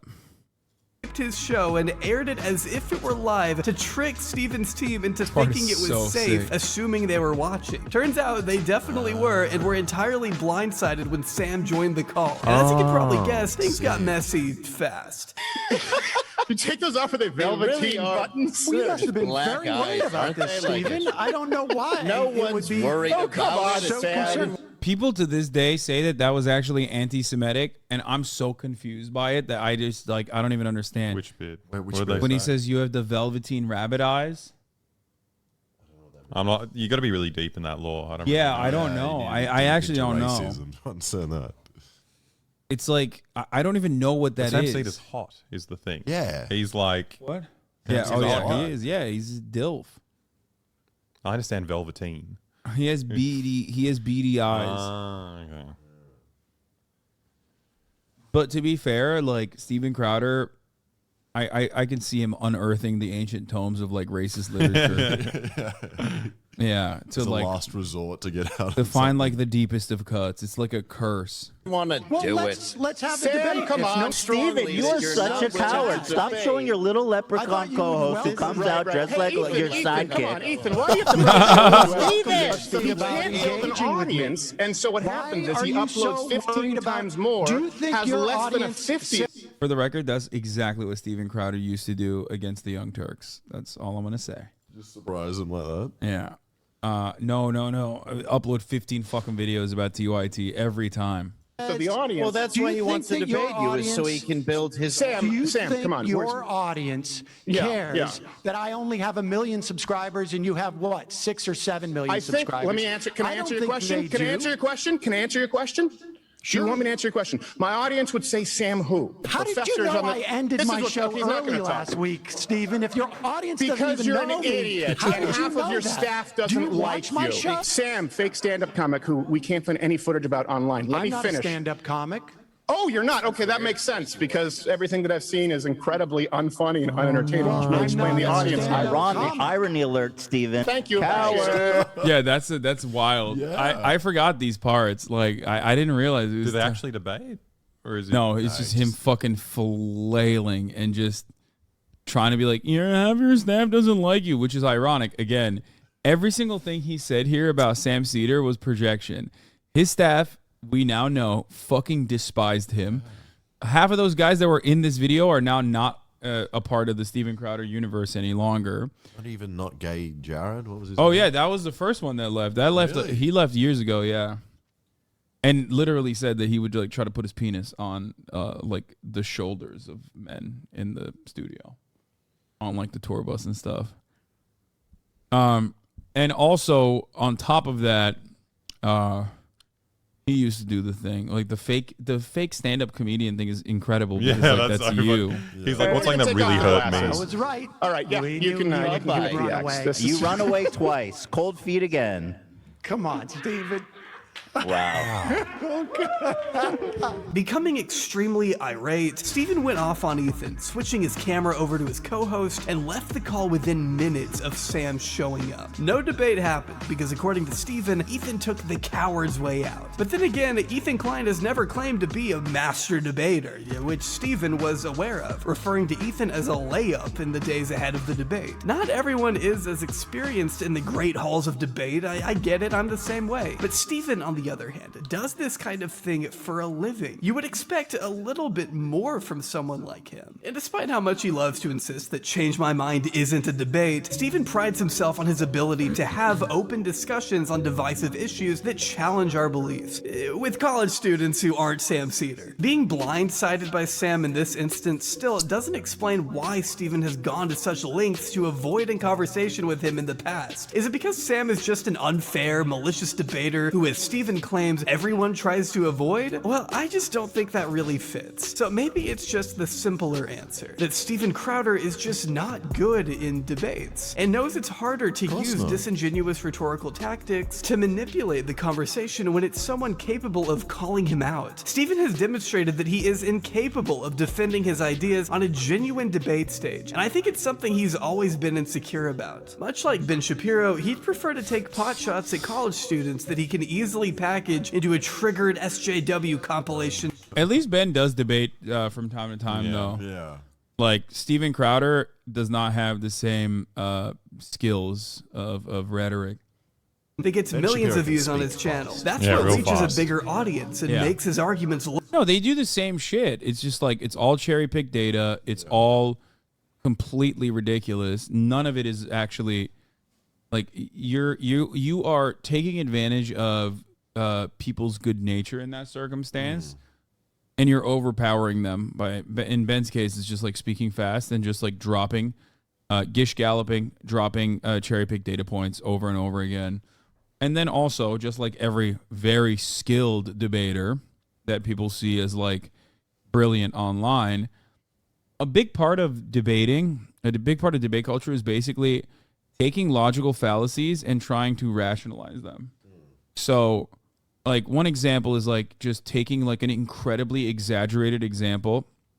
Like when someone says, oh, I think that there should be a minimum wage, just going, why not? Why not make the minimum wage $100 an hour? Like, and normally in a normal circumstance, or even in like a actual debate with a moderator, that wouldn't stand, because you would say, okay, well, you can't just, that's not what the argument is. That's not what the argument the other person is presenting. You just took it and you ran with it. You're making the other side forcibly assume or adopt that position. Whereas, yes, it's reductio ad absurdum. Thank you, Chatter, for being the biggest fucking nerd in here. I was trying to hide my nerd power level. Okay? But although that is a logical fallacy that would not be utilized in an argument where there's a moderator, debate lords take advantage of having no real moderator that understands logical fallacies, and will turn around and rationalize it and be like, well, why not? Like, I'm just trying to understand your logical boundaries. And it's like, no, you're not. You're trying to belittle your interlocutor. That's all you're doing. You are trying to belittle their position by advocating for an argument, or claiming that they're advocating for an argument that they never made. So just remember that. That is like what the majority of the debate lords online do. And then their audiences will then follow along with that narrative and will make it seem like you assumed a position that you never actually said. Kind of like what the chatters were doing earlier when we were talking about the Jonah Hill shit, right? Putting words in your mouth, clipping something out of context, and then running along with it. And that's why they're unbearable fucking losers for the most part. That's it. See, this guy probably is a debate pervert. He said bad example. The irony is that bad example that he's talking about is one that Ben Shapiro has literally made. I know that that is one that Ben Shapiro has literally made. I've used it in the past, as a matter of fact. I've pointed to it So you're wrong. It is actually a very good example. Okay? It's a very good example because it's one that Ben Shapiro has quite literally made in debate. Okay? And everything that you do going forward will only out you further as a debate pervert, a debate pedophile, if you will. See, you're doing it. You're doing it right now. No, I'm not. I have other reasons for saying it. I will not elaborate. Look the best, after all. But at least Ben actually has real debates sometimes. Speaking of which, why don't we check in on how these two besties are doing now? Well, folks, I'm sure many of you have seen the controversy that has broken out between, I would say, our former friend, Steven Crowder. I'm personally insulted. Just because the whole segment ended up being you fighting people who didn't agree. Okay, shut the fuck up. By Steven's behavior here, it You're really still doing is it. one of the ugliest things I've ever seen. Oh, well, that's sad to hear. Steven and Ben used to have such a close bond. Yeah, they were so cute together. Lawyer present? Do I need a half Asian builder? Oh, just copping a peek! These two have always had a long history of genuine friendship under their belt. One that predates online fame, with Ben Shapiro being Steven's first Ben wouldn't lawyer like who him. helped him negotiate his original doesn't seem deal to like with the Fox cheap jokes News. in the That's same how way. far back they go. They've helped each other out more than a few times professionally, which is why they effectively split the conservative community in half at the beginning of 2023 with their falling out. There's a lot of petty gossip to get into here, but trust me, we're gonna go over all of it. So sit back, relax with a steaming mug of Black Rifle coffee in one hand and your baby Matt Walsh plushie in the other, and let's get into it. Those are real things, the baby Matt Walsh plushie. On January 17th of this year, Steven Crowder published a 27-minute video ominously titled "It's Time to Stop" to his main channel of almost 6 million subscribers. That to his with wife. no conventional intro, no jokes, and no cringe. Yeah, that wasn't his decision. No, he said it's time to stop going out to get groceries when I need to go to the gym. Because there's dudes out there. There's other dudes out there. What if they're hotter than me? Yeah. Fellas, if you let your wife go out to get groceries while she's 8 months pregnant, when you're supposed to go to the gym, she might be out there fucking dudes. Yep. Okay? Is this your child? You don't even know. No, it happens. Yeah. It happens. Yeah, 70% chance she's getting railed. Okay? The music video, thank Christ. Stephen has almost a somber approach in making vague allusions to a conversation that he admits he's actively avoided. This has been a long time coming. This is a conversation that I've actively avoided, sidestepped, and I've hoped and prayed that it not be necessary behind the scenes for a long while, but that's no longer possible. This has to stop, or I'm going to have to stop. This may just not be for me anymore. Yeah, that's pretty intense, huh? Stephen has spent his entire adult life. It was so dramatic. And then when the reveal, oh God, that was such a fun week. Because the reveal was that he said no to $50 million. Like, what an insane. He did it for the grassroots conservative pundits, though. You know? Yeah, no, he did it for the grassroots racism. Yeah. The major point of contention was that they would cut his pay if he was so racist that he got banned off YouTube, which is fucking hilarious. And in many respects, I also kind of understood where he was coming from because they were hiring him for the racism. Yeah. It's not like they were hiring him to be anti-racist. Like this, it's like the surfing thing with Jonah Hill. It's Yeah. like this is what you're hiring me for. Yeah. because I'm a racist. I'm not We going to keep going back to Jonah Hill, even though all three of us are big Jonah Hill defenders. Yeah. Damn it. Famously, as established by Chad. Well, you guys aren't, but I am. And now I sucked you into it. You did. Yeah. All your If there's Jonah a Hill defending was political making me comment- nervous in the corner. Yeah. What could possibly be so serious that it makes him question his future in the industry? For the first time, I have to say that I believe many of those in charge in the right-leaning media are actually at odds with what's best for you, the viewer, the customer, and more importantly, the country. Oh, shit, here we go. We here at Mug Club, we thought that we were all in this together, that we were fighting the media, entertainment, industrial complex. But too many of those in charge of the big conservative platforms are verifiably in bed with them. Big tech is in bed with Big Con. The people I thought were fighting for you, a lot of it has been. a big con. Now that is obviously a very provocative statement, and I have to think that Stephen chose his words very carefully here. He's trying to elicit interest, teasing us into believing there's some big bad enemy out to attack the little guy. He's hyping up whatever it is we're about to hear next as some earth-shattering revelation they could expose. What little guy doesn't get 50 million contracts though? Like all the little guys are getting that, right? He's also doing the whole like drinking his own Kool-Aid thing, like pretending that conservatives aren't in cahoots with big corporations. He's like, oh, these guys and big tech are like together. Oh, it's yeah. Like, no, you're the only one who's saying they're not. Like, Yeah, no, they absolutely are. He was a truth teller in many respects. Yeah, I love that conversation because there was like correct statements being expressed on both sides because they just like hate each other now.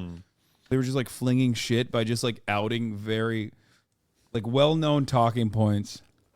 Conservative media as we know it. What is Big Con and who's a part of it? Well, he doesn't exactly tell us, at least not in this video, but he does go on to detail a contract that he had been offered by an unnamed conservative media group, which included terms so restrictive and offensive that Stephen went so far as to call it a slave contract. I will transition Mug Club into a full-scale network with independent content creators who don't want to be locked into slave contracts. There's no need to be enslaved like this. These terms basically said that if Stephen's YouTube channel got demonetized again, he could see his payment listed in the contract slashed as much as 25% by the company making the offer. But again, doesn't say who that is. If blank is boycotted or dropped by more than 50% of the advertising partners, the company is not able to replace him within 90 days, the fee will be reduced by 25%. Though Stephen does say enough to allege that whoever offered him this deal is deliberately trying to take advantage of him, suggesting they're anyway, and bowing down to censorship to the detriment of conservative principles, and that smaller conservative personalities should be mindful of any deal that may be presented to them to avoid getting locked into something they can't get out so of. anti-free market. Just subdue you a little bit. Just soften your edges a little bit. Just play ball a little more so we can keep our content all monetized. I won't do that, and I'm willing to bet that most of you won't either. Let me know just how many of you won't. Let me know how many of you will just go the extra mile of racism. Like, how dare these guys openly in the contract tell me I should just stick to dog whistles and not just go full fucking, KKK. Fucked up. more fancy It's dress. compelling though. Like No they more like doing like the George Floyd execution, but obviously not in the same way because he didn't get executed, unfortunately.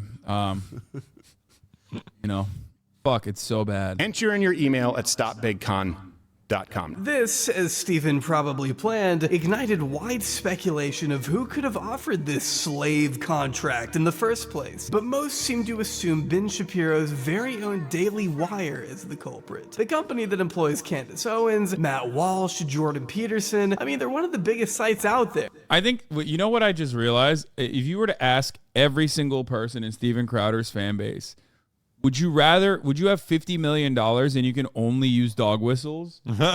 Like, there would not be a single person in that fan base that would say no to that contract. No. Every single person would say yes to that contract. Fuck it. People in my audience would go the extra mile and like become conservative commentators that don't, push the boundaries so much that they get demonetized. Who the fuck would say no to that? Yeah, everyone's saying I would. Yeah, like, It's listen. ridiculous. Yeah, it's nuts. It's just like an absurd amount of money. Yeah, people have gone to Kick and went on the fuck Hasan train for much less, okay? That's all I'm going to say.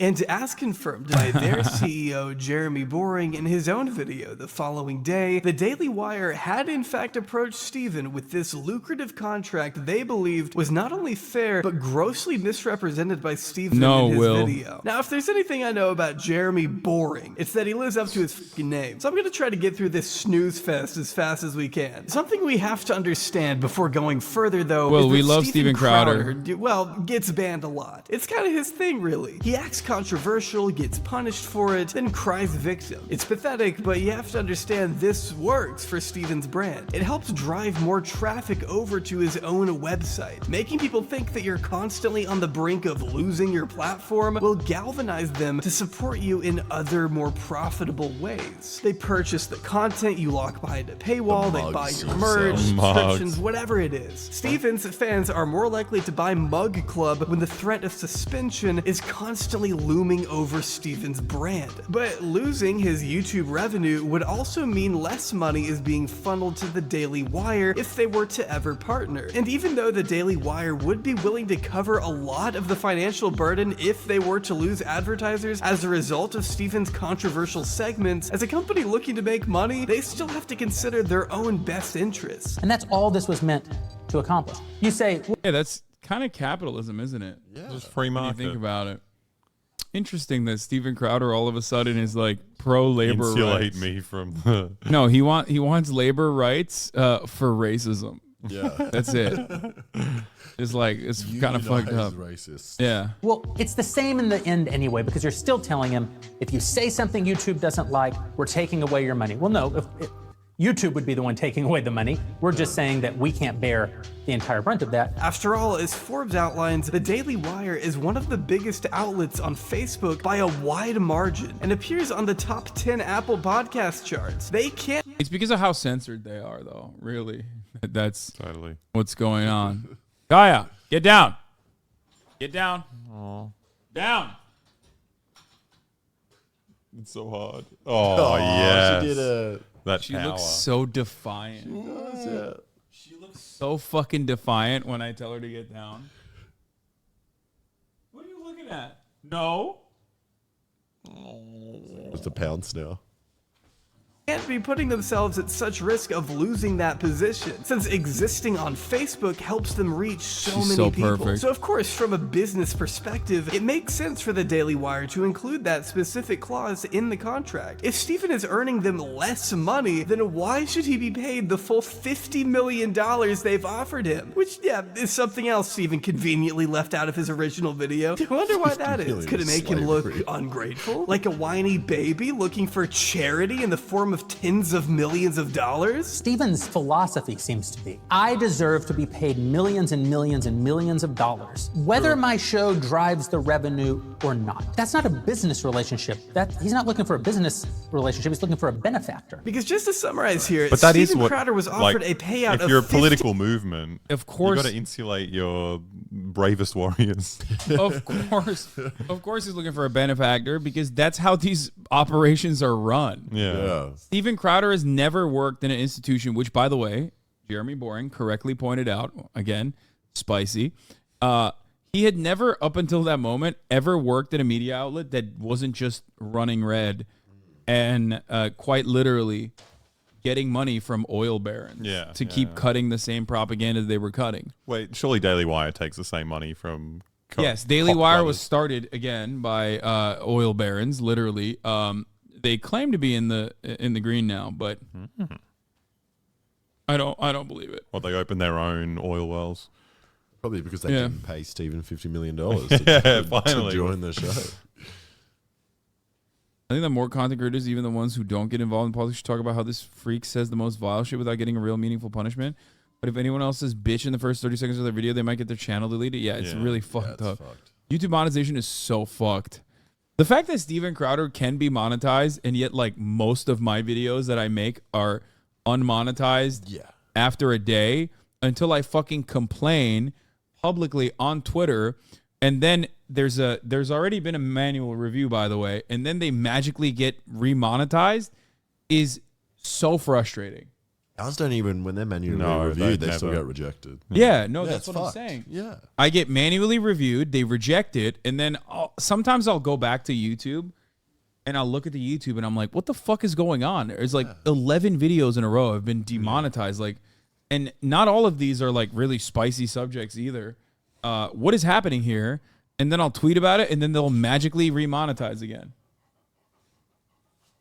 Just digging into your back. It's awesome. $50 million over the span of 4 years, with a guarantee of a little under 200 episodes per year, which equates to only 4 90-minute broadcasts a week, not to mention a 4-week minimum vacation. That's what Steven calls a slave contract. But Jeremy was quickly backed up by the Daily Wire's biggest personality, and Steven's own former best friend, Ben Shapipi, on Twitter. My coochie pink, my booty hole brown. As well as his own broadcast later that week. It was only after this exchange that Steven brought out the big guns, publicly releasing a phone call between him and Jeremy Boring that Steven had recorded without the CEO's knowledge. Motherfuckers who say I didn't want to do this are always motherfuckers who wanted to do it, by the way. Straight up. I guess this was supposed to prove how unreasonable and slimy Jeremy was being, but he kind of proved the opposite just by being this much of a snake, I think. Let's say it's a kid who comes in with 500,000 YouTube subscribers or something like that,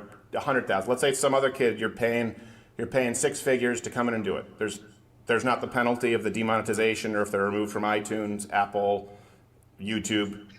Yeah, sure there would be. If making money off of those platforms is part of how you're justifying the salary you're paying someone, then or the fee I keep saying salary, the fee you're paying someone, then when those go away,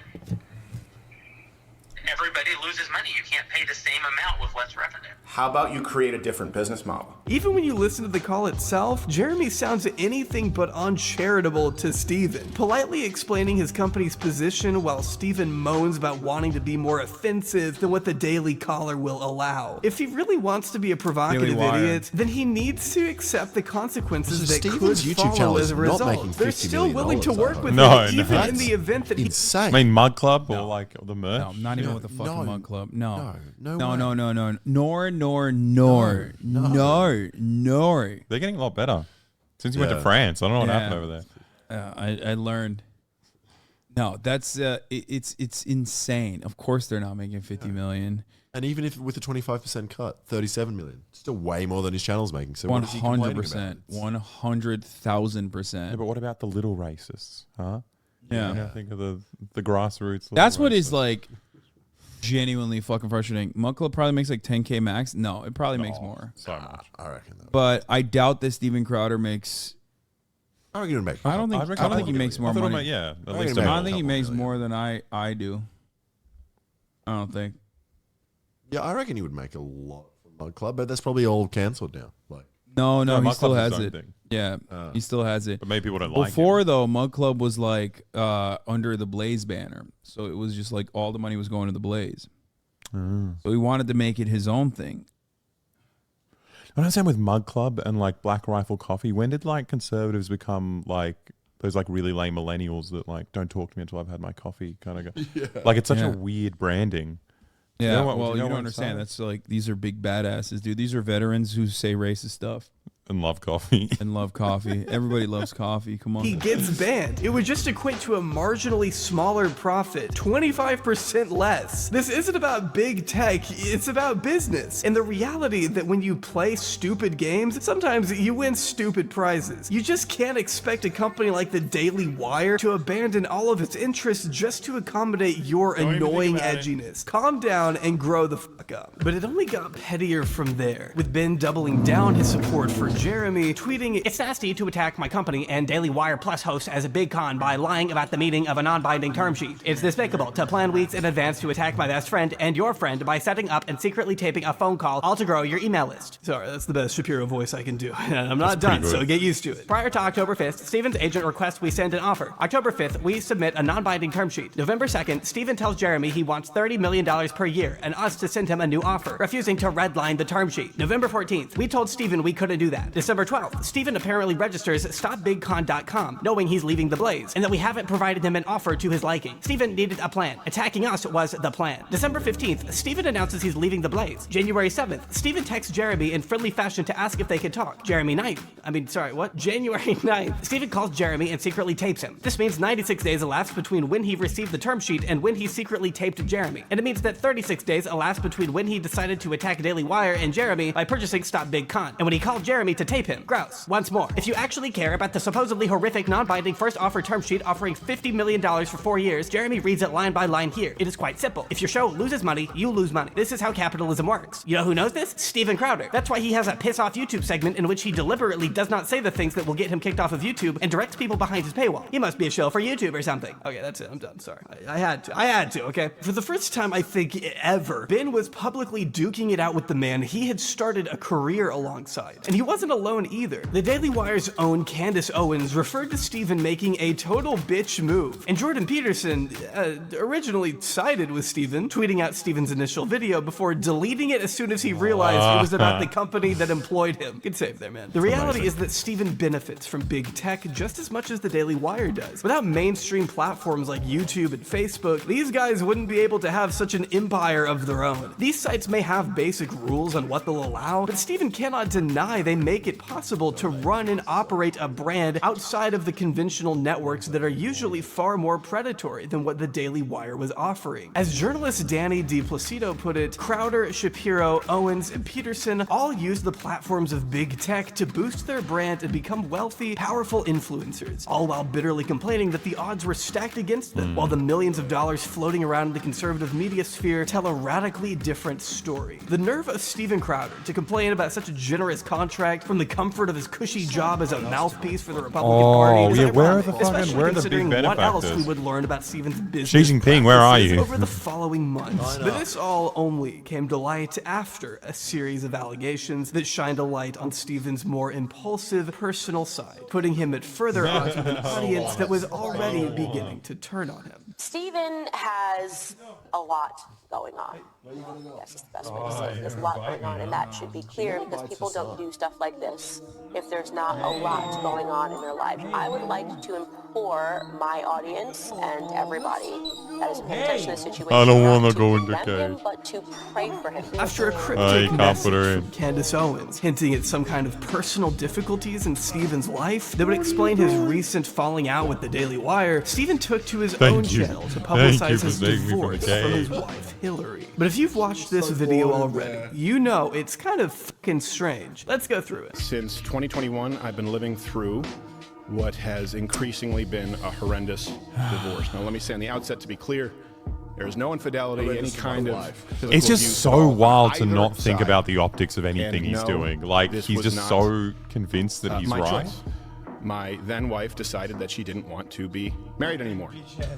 And in the state of Texas, that is it's enough. completely permitted. And I still believe that children need a mom and a dad. They don't Let divorce ask is the for them. husband if the woman's But allowed in to today's divorce legal him. system, my beliefs don't matter. In Texas, divorce is permitted when one party wants it, period. So one of the first things you'll notice is Steven's repeated mentioning of no-fault divorce laws in Texas, which allow either party to leave a marriage without cause, which as many have noted is kind of a really weird thing to bring up given the context here. Like, how are we supposed to read that exactly? Do you want your wife to stay with you against The her government will? should she keep not my be wife married to allowed me. to leave? This is the implicit message a lot of people picked up on in insane. this video. But I learned it also tracks with statements he's made in the past. Oh, the If big you ball, the big devalue dick. marriage to nothing more There than you a go. hopeless endeavor, well, then you open the floodgates. It doesn't matter. You can have no-fault divorce laws. And, you know, I think it's a Alexa big was argument eating you all the hear bull the dick. time. And it follows a bizarre pattern of men today becoming increasingly critical of no-fault divorce, even in abusive situations. A year into Oh, the I hate these relationship, guys. it gets really, really abusive. Oh, that's fucking You- destiny. From both. That destiny, anyone, yeah. anyone really. Go It on. happens. Go on, I'm just, go on. My point is, I'm just, yeah, even though it might be rare from what you guys think, if it would happen, what would you recommend for those people to do? Would they divorce, or do you want them There to are so many guys on Just that side. look at this I mean, that's not a real podcast. even though it might be like physically abusive? You gotta endure. People are too. You want to stick in the People relationship? are as just. opposed to- I mean, look, people I'm gonna be nowadays honest. are just. Everybody quits. Everybody gives up. It's too hard. I'm this XYZ. This is why I'm special, so I can fuck up this entire situation based upon me being special. It's just a very strange thing for Steven to harp on like this the much. hustler. Just like how he feels the need to that's the clarify that mentality his of it for a kids relationship. had nothing to do with the separation. Now, in all this, one thing I want to be really clear about is certain. True north here is that my children are blameless. Completely without fault. Thank God you cleared that one up. For a minute there, I was convinced your 2-year-old twins were the culprits. Glad you put those rumors to bed. Stephen ultimately wants everyone to know that this Yeah, they divorce is not Googled something and gaga'd he way too wanted, fucking hard, despite it being dude. alleged after the fact that Hillary only filed for divorce in December 2021 after she learned Stephen had been talking to divorce lawyers himself a month prior, so that's all a bit questionable. But I'm not exactly he's one to just take curious. He's Stephen just talking to a Crowder's lawyer word for at no face reason. value at this point. In fact, he's so incapable of taking a sliver of accountability, the only thing he blames himself for is picking wrong. She wanted something else for her life. That's not my choice. She simply wanted out, and the law says that that's how it works. Now, of course, Again, he just keeps saying that, like, he keeps saying it like he wishes the law would not allow her to leave. That's very strange, man. It's small government unless someone personally wants to break up with me. Then they should we be sent want to jail. big government. They should be sent to jail, but we should also still be together. Yeah.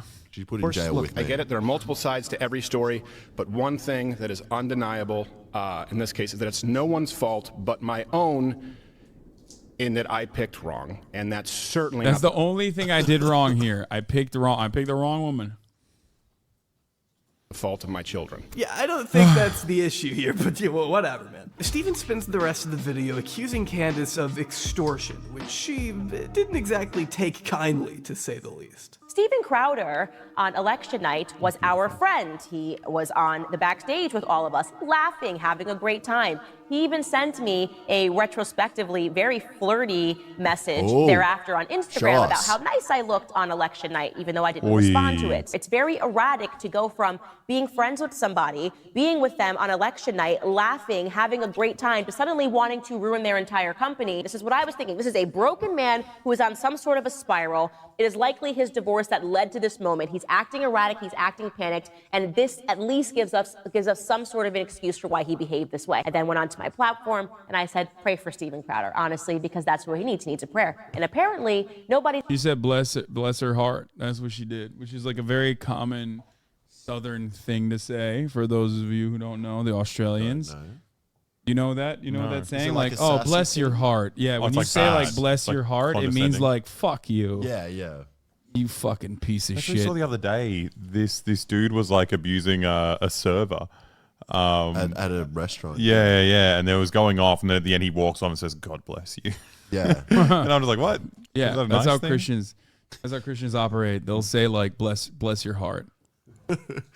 He's answering those prayers right now because he's still acting erratic. He's now upping the ante and suggesting that This guy, you root? Yeah. Yeah, it was That's essentially weird. what he asked her on election night. It's weird. It's like this server came up and said, "Do you root? Do you root? I reckon I root heaps. I root heaps." And you sound like an Australian fuckboy. Can you say that? I root heaps. I root heaps. I root heaps. Yeah, that's. I thought you wanted me to say it. Yeah, you can say that. It's I wrote heaps is a very normal thing. I to say. root heaps. Or you could say he roots heaps. If someone fucks a lot, you say he roots heaps. Yeah, Alexa, he roots heaps. I extorted him.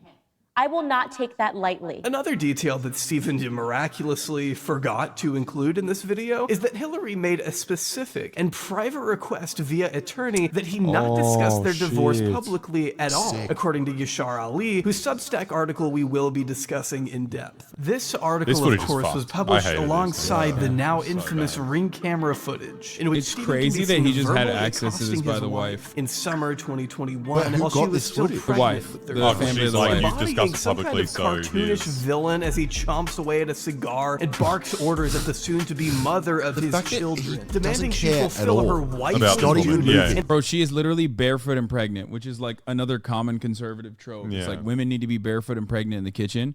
And it is wild that he is just like screaming like a baby at his insanely pregnant wife. Yeah. and arguing why she isn't allowed to take their one car to the store, as if this is some kind of change my mind segment. It's not weird to have a camera there at all. What are you talking about? It's an entry point into the house. It is the most normal place to have a camera. If you're making 50 million in 4 years, I'm pretty sure you need cameras around your house. Yeah. Because I would want to break in there. Yeah. Allegedly. Or break in there and stay there for months. Yeah. Yeah. And then never That's leave. a better way of doing it.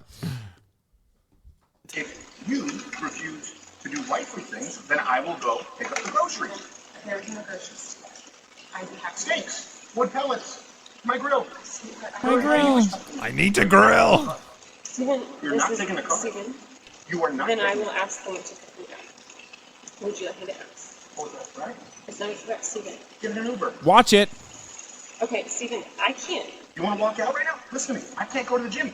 I can't go to my parents. I can't call my friends. I can't be home. You're gonna take the car and leave me here. Hillary, just think of how boxed in you've made me. What do you need me to pick up? I'll get it. I'll be back when I'm back. No, that doesn't work either. You'll be back when you're back. Oh God, I love that. No, it's so sick when he says that doesn't work for me either. It's so good. I'm boxed in here. Yeah, a fully grown man in his garage. Yeah, blowing cigar smoke on my incredibly pregnant wife's face. You're boxing me in, Hillary. It doesn't work for me either. Fucking hell. That cartoon things where he blows smoke in his wife's face. Every Redditor in response to this video said, I hate Steven, but we can't make conclusions from an out of context video when this came out. Oh my God. Yeah. Yeah, I want to see how he abused her after this as well. Yeah. Okay, listen. This is a little bit more open and shut than the fucking Jonah Hill shit. Okay? Like, what the fuck are we doing here? You know what I mean? This is like an established relationship, a marriage. Him literally pushing every Redditor and XCC. Yeah, okay, I don't care. Listen. There's enough context here. Like, this is not out of context. Even the Jonah Hill shit wasn't out of context. It was in context. How the fuck does this guy make so much money and still can't get another car? I am on CenturyLink and I have 2 cars. Okay, first of all, Centrelink. Shout out to Centrelink. What is it? Aussie? Yeah, it's Australian welfare. It's like Okay. youth allowance, job seeker. See, these But those are all fucking- Australian terms. These fucking guys on the dole, they got 2 cars, mate. Exactly. Next on a current Fucking- affair. Yeah. The dole bludger buying 50 cars. Oh, dude, we gotta watch current affairs Yeah, more it's too. great. Oh, there'll be so many Dole Bludger ones. Yeah, and dole bludger. Well, didn't you just say that? No, I said on the dole. Oh, yeah, He's dole on the bludger is fucking like dole. a guy who doesn't want to work and just gets welfare. You know and who I lives like heard a that king. from? That term for the first time, the dole. No. What's the guy? Revolve, the fashion guy, the manager. Oh, that's the first time I ever heard. Yeah, The dole. like welfare being referred to as the dole. Yeah, they say it in England as well. Yeah. The fucking dole. Good on ya, numpties fair dinkum. What? That's not Australian. Numpties is a thing, but I only started hearing it recently. The fuck is fair dinkum? People Fair say dinkum. fair dinkum. Ah, fair dinkum's good. It just means like, well, Just I don't means know. good. Yeah. So that's fair dinkum. It's like good. It also sometimes means authentic. It's like a fair dinkum I Aussie. realize how dumb fair dinkum sounds. Yeah. It's mainly good. It's not a joke either. It's Australian is Fair so dinkum. strange. Fair dinkum. What Australian hood are they from?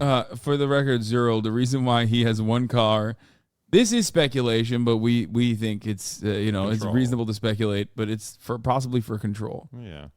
Like, cause dude, he's definitely rich enough to have 2 vehicles. Okay, come on, like, come the fuck on. Pick up. I'll get it. I'll be back when I'm back. No, that doesn't work either. You'll be back when you're back. I love that. I had to run it back. I had to run it back. It doesn't work either. It doesn't work either. Now, this is another point of contention many What does have he want her to rightfully do? been quick You want to her to get your question. groceries Why but not the leave? does Steven Crowder, a man worth tens of millions of dollars at least, have only 1 car to split between him and his wife? All we can do as outsiders is speculate. But it has been said how abusers tend to keep just 1 car at the house as a way to stifle their partner. Like, if Jonah Hill had 1 car for him and his girlfriend, it's over. You know what I mean? That's the That's what We you get draw. one. that's where surfboard. I draw the line. That's where I know the red flags are enough for me to be like, okay, he's doing it on purpose.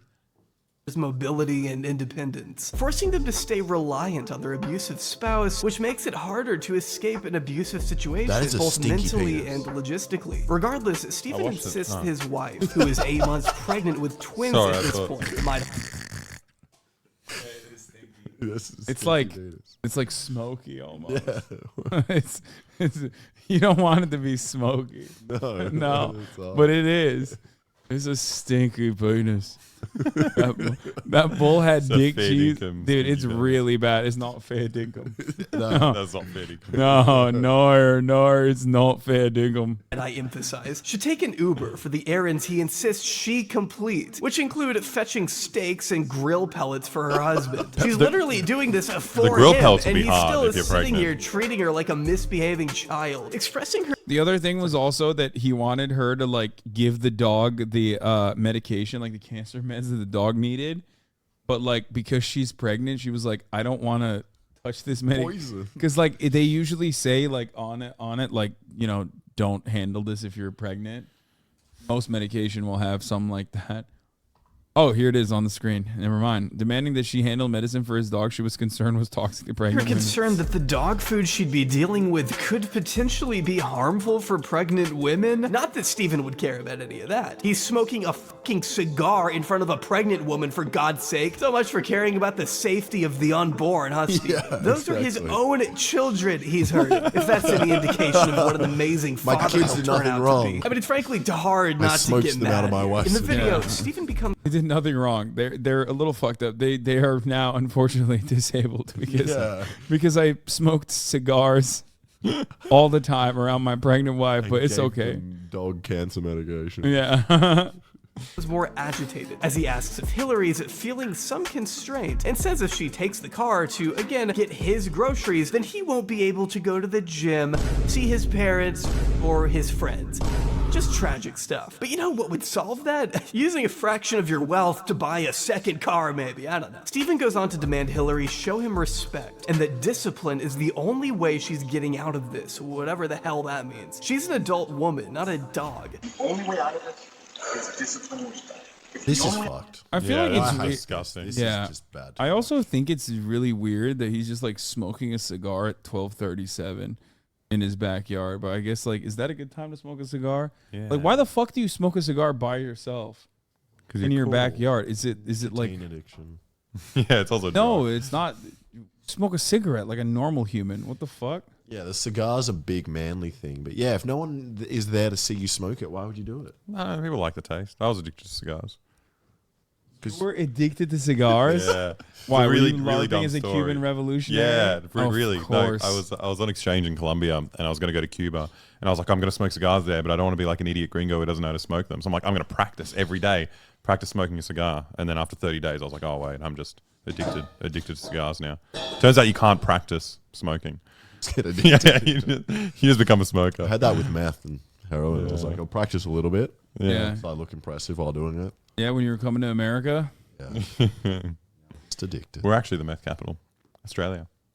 Really? Yeah. Aren't you guys a gambling capital too? And that. Yeah, it goes hand in hand. Everyone on meth is a winner. True. Out of it, or we're at an impact. We are at an impasse. Good. Because you can't have any discipline. Yeah. There you go. She's going to buy you shit. I don't give up to Hillary, you give up so easily. I just said the only way out of this is discipline and respect. You said, then we're at an impasse. Steven, no, we are at an impasse. Hillary assures Good on Steven her. that she loves him and is committed to their marriage. But Steven not only replies with, I don't love you, he insists that if she were truly committed, she'd put on gloves to deal with the toxic dog medication. And I need some space. We need to just stop engaging for a little bit, okay? I love you. I love you very much. I don't love you. That's the big problem. I've never Whoa. received love from you. And the fact is, when I go, look, Bitch I need made. to do A, B, C, and D, you just be disciplined about it. You go, no. I'm gonna take her But I out love to you more than pee. life itself. Maybe she Okay. needs to pee. Where is her? Put on some gloves. No. But I love you more than life itself. That's not fair. Yeah. It's not fair, and it's disingenuous. Become someone, listen to me, day in and day out, worthy of a wife. No, not as a wife. I didn't say as a As a wife. wife. Hillary, come on now. I'm not gonna engage. I'm not gonna engage anymore. And as Hillary calls his abuse sick, Steven snaps back with a stern, watch it. I love you, but Steven, your abuse is sick. Watch it. It's sick. Watch it. Yeah, watch it's fucked. And watch it. I'm gonna let go. I'll get what you need me to get. The two eventually head inside, where Steven and Hillary have both confirmed that Steven shouted the words, I will fuck you up, before Hillary took the car and retreated to her parents' house, afraid for what Steven could have done had she stayed in the home. I'll get text me what you need. I'll get you what you need. Why are you... I mean, I guess if there was no in prison, I guess if you didn't I love you. actually beat her. I'm committed to you. This is so fucked. How is she still saying I love you after someone says I'll fuck you up? Are you committed enough to do those things? I'm not gonna. Are you committed enough to do those things? You're not committed to anything. You're not committed to anything. doing it? You just said I love you. I'm committed to it. Walk the dogs. Put on some gloves. I need to Walk the dogs. Put on some gloves. Are you committed enough to do those things? Are you committed enough to do those things? Are you committed enough to do those things? Walk the dogs while I sit here and smoke a cigar. Put on some gloves. Are you committed enough to get the medication the dogs take? When approached for comment, Hillary's family issued the following statement to Yashar. Hillary is currently living alone in Dallas, apart from her family and support system in Michigan, and is focused on taking care of her young children. She is not prepared at this time to speak about her divorce becoming public or the misleading statements made by Stephen about their relationship. The truth is that Hillary spent years hiding Stephen's mentally and emotionally abusive behavior from her friends and family while she attempted to save their marriage. She was the one who was asking to work on the relationship to keep the marriage intact for their unborn children. In June of 2021, Stephen left their home to pursue elective surgery. Hillary urged him to get the help he needed to address his abuse with the hope that their marriage could be saved and that they could peacefully live together as a family. Instead, Stephen refused to do so and chose not to be with his wife during the birth of their twin children. After the birth, Stephen bought a townhouse and left their home permanently. Hillary was unaware that Stephen had hired a divorce attorney and asked his assistant to cut Hillary off financially. There is significant documentation substantiating these facts. We hope that Stephen will cease speaking publicly about his personal matters in an untruthful manner. We also look forward to there being full transparency in the legal process so there is fairness and accountability for the actions that caused the divorce, and to ensure the outcome is what is in the best interest of the young children. Stephen's response to this leak is pretty much what you'd expect, that his words were taken out of context, and that the footage we saw was deceptively edited, something that Stephen has had plenty of experience doing. Look, broken marriages are ugly, and in them people do ugly They made her things. look more Myself, pregnant than of she actually course, was. Yeah, They come made her on. belly I bigger. wasn't smoking a cigar that hard. There wasn't that However, much smoke. Yeah. Due to recent That was green screen misleadingly smoke. edited leaks to the tabloid press without context and not subject to consequences of the court. I'm just wondering what context could justify threatening to f up your pregnant wife. I'm curious if Stephen has a defense for that. So today, I have filed a motion to officially unseal all files as they relate to the matter of legal I remember him saying records, this. I don't remember anything finances, coming of it. relevant medical records, including mental health history or evaluations, depositions, and any She's motions or crazy, sanctions everybody. She's from the crazy. courts of Texas. I will not be leaking private marital information to the press, but if the privacy agreements are not But also at the same time, I will will. subtly imply that I'm going to do exactly that, and also mention to everybody that wants to speculate that I am, I'm claiming that my wife is crazy. respected by all parties, I will address all that is a matter of irrefutable legal record in full context next week. But some of the supporters he still has left have made the argument that, well, all marriages are hard. One example of an argument isn't enough evidence of abuse, though Yashar, who publicized the video in the first place, goes on to cite a series of text and audio messages from Stephen that he personally reviewed before publishing his story, of which Stephen reportedly admitted numerous times to having a volcanic temper, and that he has been working to control it through therapy. Though at one point in the audio messages, as Yashar testifies, Stephen Crowder gets upset because he is frustrated that he is not getting enough credit for not having lost his temper for months, but adds that he can't promise he won't lose it again in the beaten my future. wife in Another months. point to note here is Congratulate that me, Stephen and his wife please. exchanged a series of messages the day before the birth of their twins, in which Hillary pleaded Video's with her Jay then Aubrey's husband video one chat. last time, stating, "Stephen, I'm afraid of you and your rage. You are scary. You scare me. I want to heal things, but you have to take responsibility. Stop Clout blaming chasing. others." His wife was clout chasing. Who amongst us hasn't been in a deadlocked in a relationship for years and years and have many children, or have carry the twins of the guy, only to serve the top of the hour ad break, which goes to the top of the hour. It's hard to do this while also trying to fucking maintain control of this fucking demon in the background. You know what I mean? Dude, good work on putting that. Would hurt you bad. It hurts. It hurts my back a lot. Yeah. Kyle, down. Down, Kyle. Not down. Kyle, down. Top of the hour ad breaks scare me constantly. Yeah, me too. Me too. Yeah, eat the penis. Eat the penis. Oh, look at the penis. Where's the penis? Oh, don't even touch it, dude. Oh God. Nope. She's like, nope, God. not interested. Or It's too stinky for her. yeah. She loves that stinky shit. Anyway, I'm afraid of the top of the hour ad break as well. when I'm not a subscriber. But if I'm a subscriber, it doesn't matter. Here's the 3-minute ad break now. Stop feeling pain and sadness only for yourself. Almost But it's not done. like this is the only instance we Enough. have of Steven losing his temper and flying off the handle. I know, but I'm trying to do promotion right now. Steven, let's go live. Let's make this the best show ever. Is this already live? No, but I'm. You have no idea what I could have been doing, and that camera's turned on. Well, yeah, but That's the why way you get in trouble, Brian. But you move That's like why you get in trouble. you move like a jungle cat. If his own show doesn't indicate he's prone to random emotional outbursts, maybe you'll take the word of his former employees. Shortly after the Ring camera footage was published, the New York Post, of all places, reached out to a handful of current and ex-employees, 10 of which outlined an alleged pattern of abuse, not particularly out of line with the leaked footage we just saw. While most of these names are anonymous thanks to NDAs, one former employee stated they weren't shocked, but that it was pathetic what he did to Hillary, telling the Post, "This might not be the Steven you see on his show, but that was the real Steven." These individuals claim he ran an abusive company, screamed at employees, including his dad, impulsively gave the order to fire random people over Discord, made his underlings complete personal tasks like wash his laundry, and yes, Steven also had a fun little habit of I'm so shocked to find out that like a guy whose commentary revolves around treating employees poorly and who like hates labor unions so much he got punched out by a union organizer. That guy is bad to his workers. Surprising. This is surprising. What's next? Are you going to tell me he's abusive to his wife? Mr. Traditional Values? Come on. Come on, dude.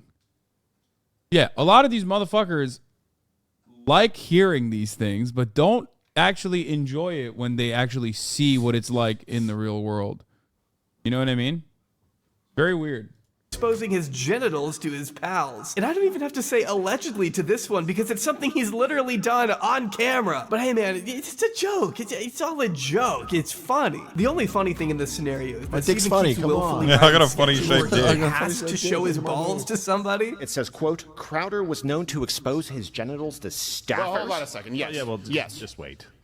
I mean, that did happen. I mean, what are you talking about? The Terminator The 2 joke's sketch? gonna be he Because doesn't have remember the pants nudies on didn't right fit? now. Oh, is it that's that one, right, Sam? yeah. Well, now there Was are... it the ET ones through the cornfields where we had to run naked through yeah, the y'all cornfields? were naked in that one. Yeah, We were naked in that one too. yeah. Good one. That was the night though. Was it Gay Captain America? But you know you didn't have to make the skit, right? No one's forcing you to drop trowel around your fellow straight guy friends. I mean, something's going on here. Especially when most of these claims were not a part of any sketches. A grand total of 6 separate employees told the Post about incidents they witnessed firsthand, with one citing a specific moment in a van coming back from a 2018 event in Illinois where Jared was asleep in the last row. Steven was in front, and he was joking about what he was going to do, the staffer recalled. He climbed over and dropped his junk on top of Jared's shoulder, going on to That's list not another gay, instant- Jared. That's Yeah. the guy. That, He's like, come on, you're gay, so you love this, right? I mean, was yeah, he, was he whatever. a frat I'm- guy? What was his like? I don't think upbringing? so. He's just Was it Canadian. theater guy? Yeah. No, he was just, dude, he was just doing that because, you know, he was like, haha, I bet you like that, don't you? Yeah. Gay guy. I mean, yeah, my dick's getting hard right now thinking about how funny it is to put my dick so close to your face. Yeah. It's just what boys do, you know? It's That's just true. boys. Just boys Yeah. having fun. It's just a funny joke, man. Yeah. I don't get it. I don't know what you're talking about. It's where Steven exposed himself to not gay Jared in 2017 during a video shoot. But these employees continued. Another one describing a time they witnessed Steven put his testicles on his longtime friend John Goodman, who shook off the What? incident and did not return the post. So this is the same John Goodman? The- No, it's not like the John Goodman. Oh, John God, I was Goodman just like, from- what the fuck? Yeah, What's dude. this How is he crossover? friends with this guy? Fred Flintstone? Yeah, John Goodman works for the Daily Louder with Crowder. He comes A in fourth just so he can put his employee also testicles on alleged him. they saw Steven expose himself to his former co-host, Dave Landau, at a conference table. It was childish, but then I found out it was something he did. At first, I took it as him trying to be friendly, or one of the guys. Now I see it was a power play, the witness stated. Adding, if your manager at Red Lobster did this, it would be national news. A lot of these employees contend Steven surpassed the title of just a tough boss with the way he ran things, being called an unreasonable micromanager who is not only capable of working every angle of your emotions, but would send out unrealistic assignments after hours and set people up for failure. One former employee adding, it was like a cult where if you didn't make it, he was like, "Oh, it's time for the penis again." You gotta look at it. All right. I don't enjoy this any more than you do. Yeah. Got to do it as a punishment because none of us are gay. Got to do that to prove that we're so straight. We're so straight. Stare at it.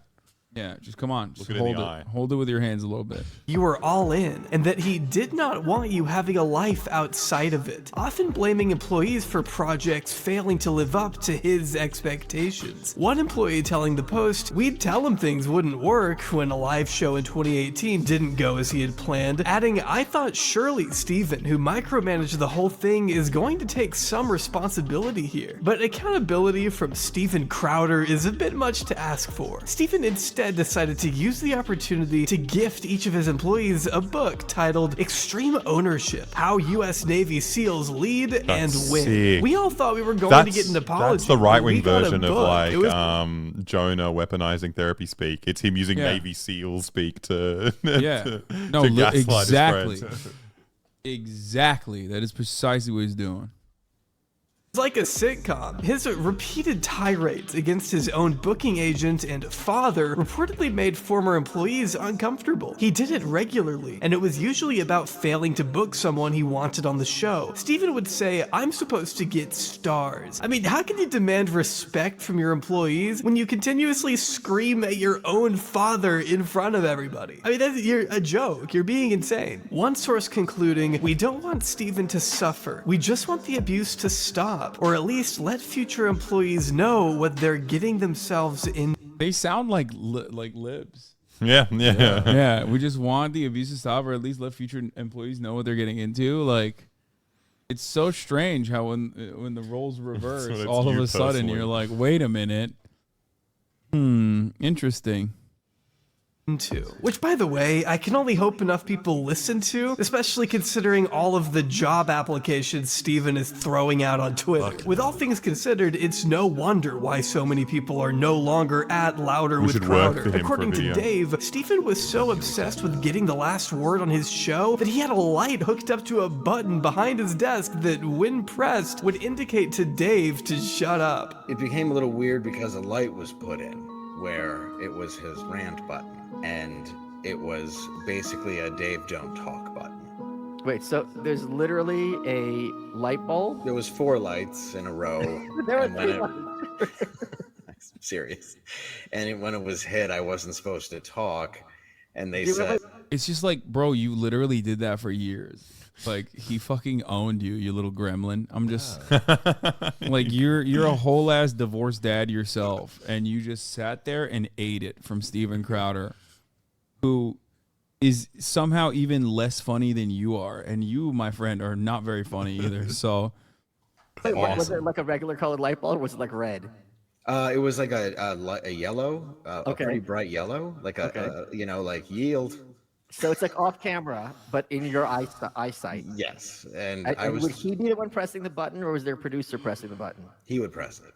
So like Mr. Burns, like he had a button under his desk or the table, and when it's Steven's turn to talk and Dave needs to shut the F up, he presses this button. Yes. Despite Dave being his literal co-host, Steven was obsessed with having the spotlight to himself. In this podcast alone, Dave accused Steven of censorship, jealousy, and intentionally stifling the careers of people he felt threatened by comedically, reinforcing a claim from another anonymous source who insisted Steven's sentiment of wanting smaller conservative voices heard was hollow. If you were funny or talented, he squashed you. Steven's weird attitude towards Dave care. Landau became so unnecessarily strained, eventually reaching a breaking point that Dave could only describe as venomous, when he supposedly uttered the words, "I own you," to his once co-host and apparent friend. And my phone rings. And, you know, I don't want to go greatly into the conversation between us, but it was, he's like, do you still want to be on Louder with Crowder? And I said, not at the moment. And he starts going off on me, and now there's a ton of people in my apartment who can hear it. Wait, like he's literally raising his voice? He's screaming at me. Okay, so literally raising his voice, not just being stern, like to the point where it's audible. It's audible, yeah. Yes, okay. Yeah, it's started stern, but then it got into telling me that he owns me. And in those words? Yes. Wow. But he did. Yeah. He did. That's the system. That's what you guys love. You're fucking And he loved cucked. it. Hasan taking the spotlight, like he hasn't let these guys talk. Yeah, famously, I'm always. You know like, he has lines. Yeah. There you go. I do. No, I don't. I turn it on. I'm constantly flickering at them, but they never follow. It's fucked up.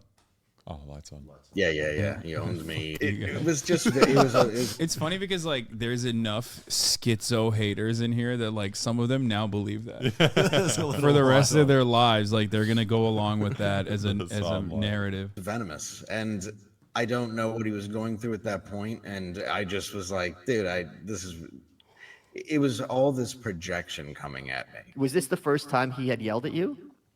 In that way, yes, where it had This is come like out the interview where with his I wife. saw a different person that I had heard rumors about. I understand that there's going to be a touch of narcissism to anybody who sort of. We're not bored. Yeah, I'm telling them. I'm hitting the tell them you're not bored button right now. I'm not bored. I'm not bored, and I love Hasan. He's very handsome. Dude, they wanted to be on the stream. Yeah, we forced our way in here. I did not ask them because I always feel self-conscious. Like I feel like I'm, working them. I love it. You're making the guy on the far right nervous again. Give him a compliment. You're so handsome. Thank you. You're doing well. You're doing well. That You makes can me do it. less nervous. Somehow that makes me feel better. Yeah, my penis is out underneath this desk. Yeah. It's actually on my shoulder. It's I'm so forcing big. them to look at it, and I keep like whipping it around. Yeah, there's just a mirror over there. Yeah. In that field, I get it, but at the same time, it was so over the top that I was trying not to laugh. And then he said, if we were going to tour together in the future, Matt couldn't do his closing bit on stage. Somehow that comes up, so you could tell there was this projection of how he was angry of how well. What are all these little things that are in the middle? Yeah, they keep popping up. The anarchist. The anarchist cookbook, like he had fucking Kim Jong Un. I love that he's like cucked by his boss, but he has to pretend that he has some kind of advantage. Like I was actually laughing, like being berated by my boss. Kind of funny because I don't. That's not a big deal. You know? It's not like this was my life. Me, an adult man who's like much older and actually has done stand up. I was just being berated by a less talented person. Hilarious. He told you to tell your friend who you don't own Yes. that if he's going to tour with you, he can't end on the closer that kills, that gets standing ovations. He said it was too dirty. He then did this very oddly telling thing. He's like, "This is why you don't have any friends." And I was like, "What are you like?" Wait, he said that? Yeah. I mean, I'm sure the phone call was recorded, so we could always hear it. And I'm not saying that to be a jerk. I'm just saying that he legitimately records his phone calls. Stephen isn't very good at Well, we do maintaining know that. professional or even personal relationships, evidently. And whether it has to do with the bullying he received as a kid, his urge to talk over everyone in the room, or his own jealousy of those he perceives as more talented than him, once you get past all the smoke and mirrors and ignore all the culture war BS that surrounds his erroneously played up macho man persona, what else do you have left? A failed comedian turned professional crybaby, helplessly pleading to be liked by anyone who will listen. But we're talking about bullying. The reason that bullying in high school. You know what his biggest issue is? He has a fat face. Like he's in shape. He's in like decent shape, but he has a fat face, so it doesn't show. Yep. That's my issue too. You don't. What are you talking about? a You want fat to cut your face? fish Yeah, but with I'm like compliments? crazy ripped under You're this. crazy. Oh, man. yeah, Like my that's face true. should be. Yeah, different. true. Fishing for more compliments. Alexi, you're hotter than Steven Crowder, all right? Way hotter. Fuck yeah. There we go. Way hotter. Okay, anyway, back to what you were Takes saying. on Dua Lipa are bad. You're way hotter than Steven. I actually take that back now. because I saw a picture of Gal Gadot. Uh-huh. And I was like, oh, she's hot. I'm like, why? Like, you know, I should have some. You should have some consistency in my ability. Yes. Yeah. Wait, you just listed the two most beautiful women. That's on what the I'm planet. saying. I'm saying they're both beautiful. No, he saw the picture of the fucking shower photo of her that it was going. Everyone No, was he sent me that. I sent I that said, to no, him. sorry. No, he said no, sorry. Then he showed me, and I said, Alexa, look in the background on the shower. That's then why- he saw I know- that, I know she and has- That's and- why and I he showed went, you that photo. Whoa! No, I he didn't. did that reaction. That's why I showed And that now photo to he's you. changing- No, I didn't. The lights on. Stop. Oh, come on. Oh, Jesus. Okay, yeah. So the she's shower hot. photo changed your mind? Yeah. No. Well, I don't know if everyone's crazy about that. It's like, what, before that you assume this person didn't have sex?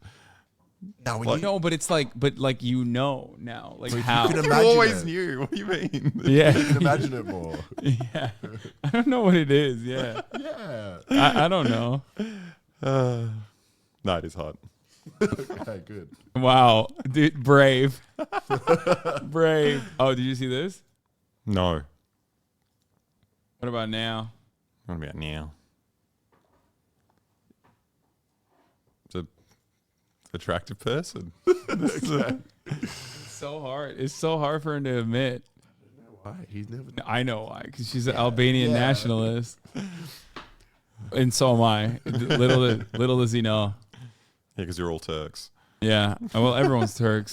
So are the Serbs.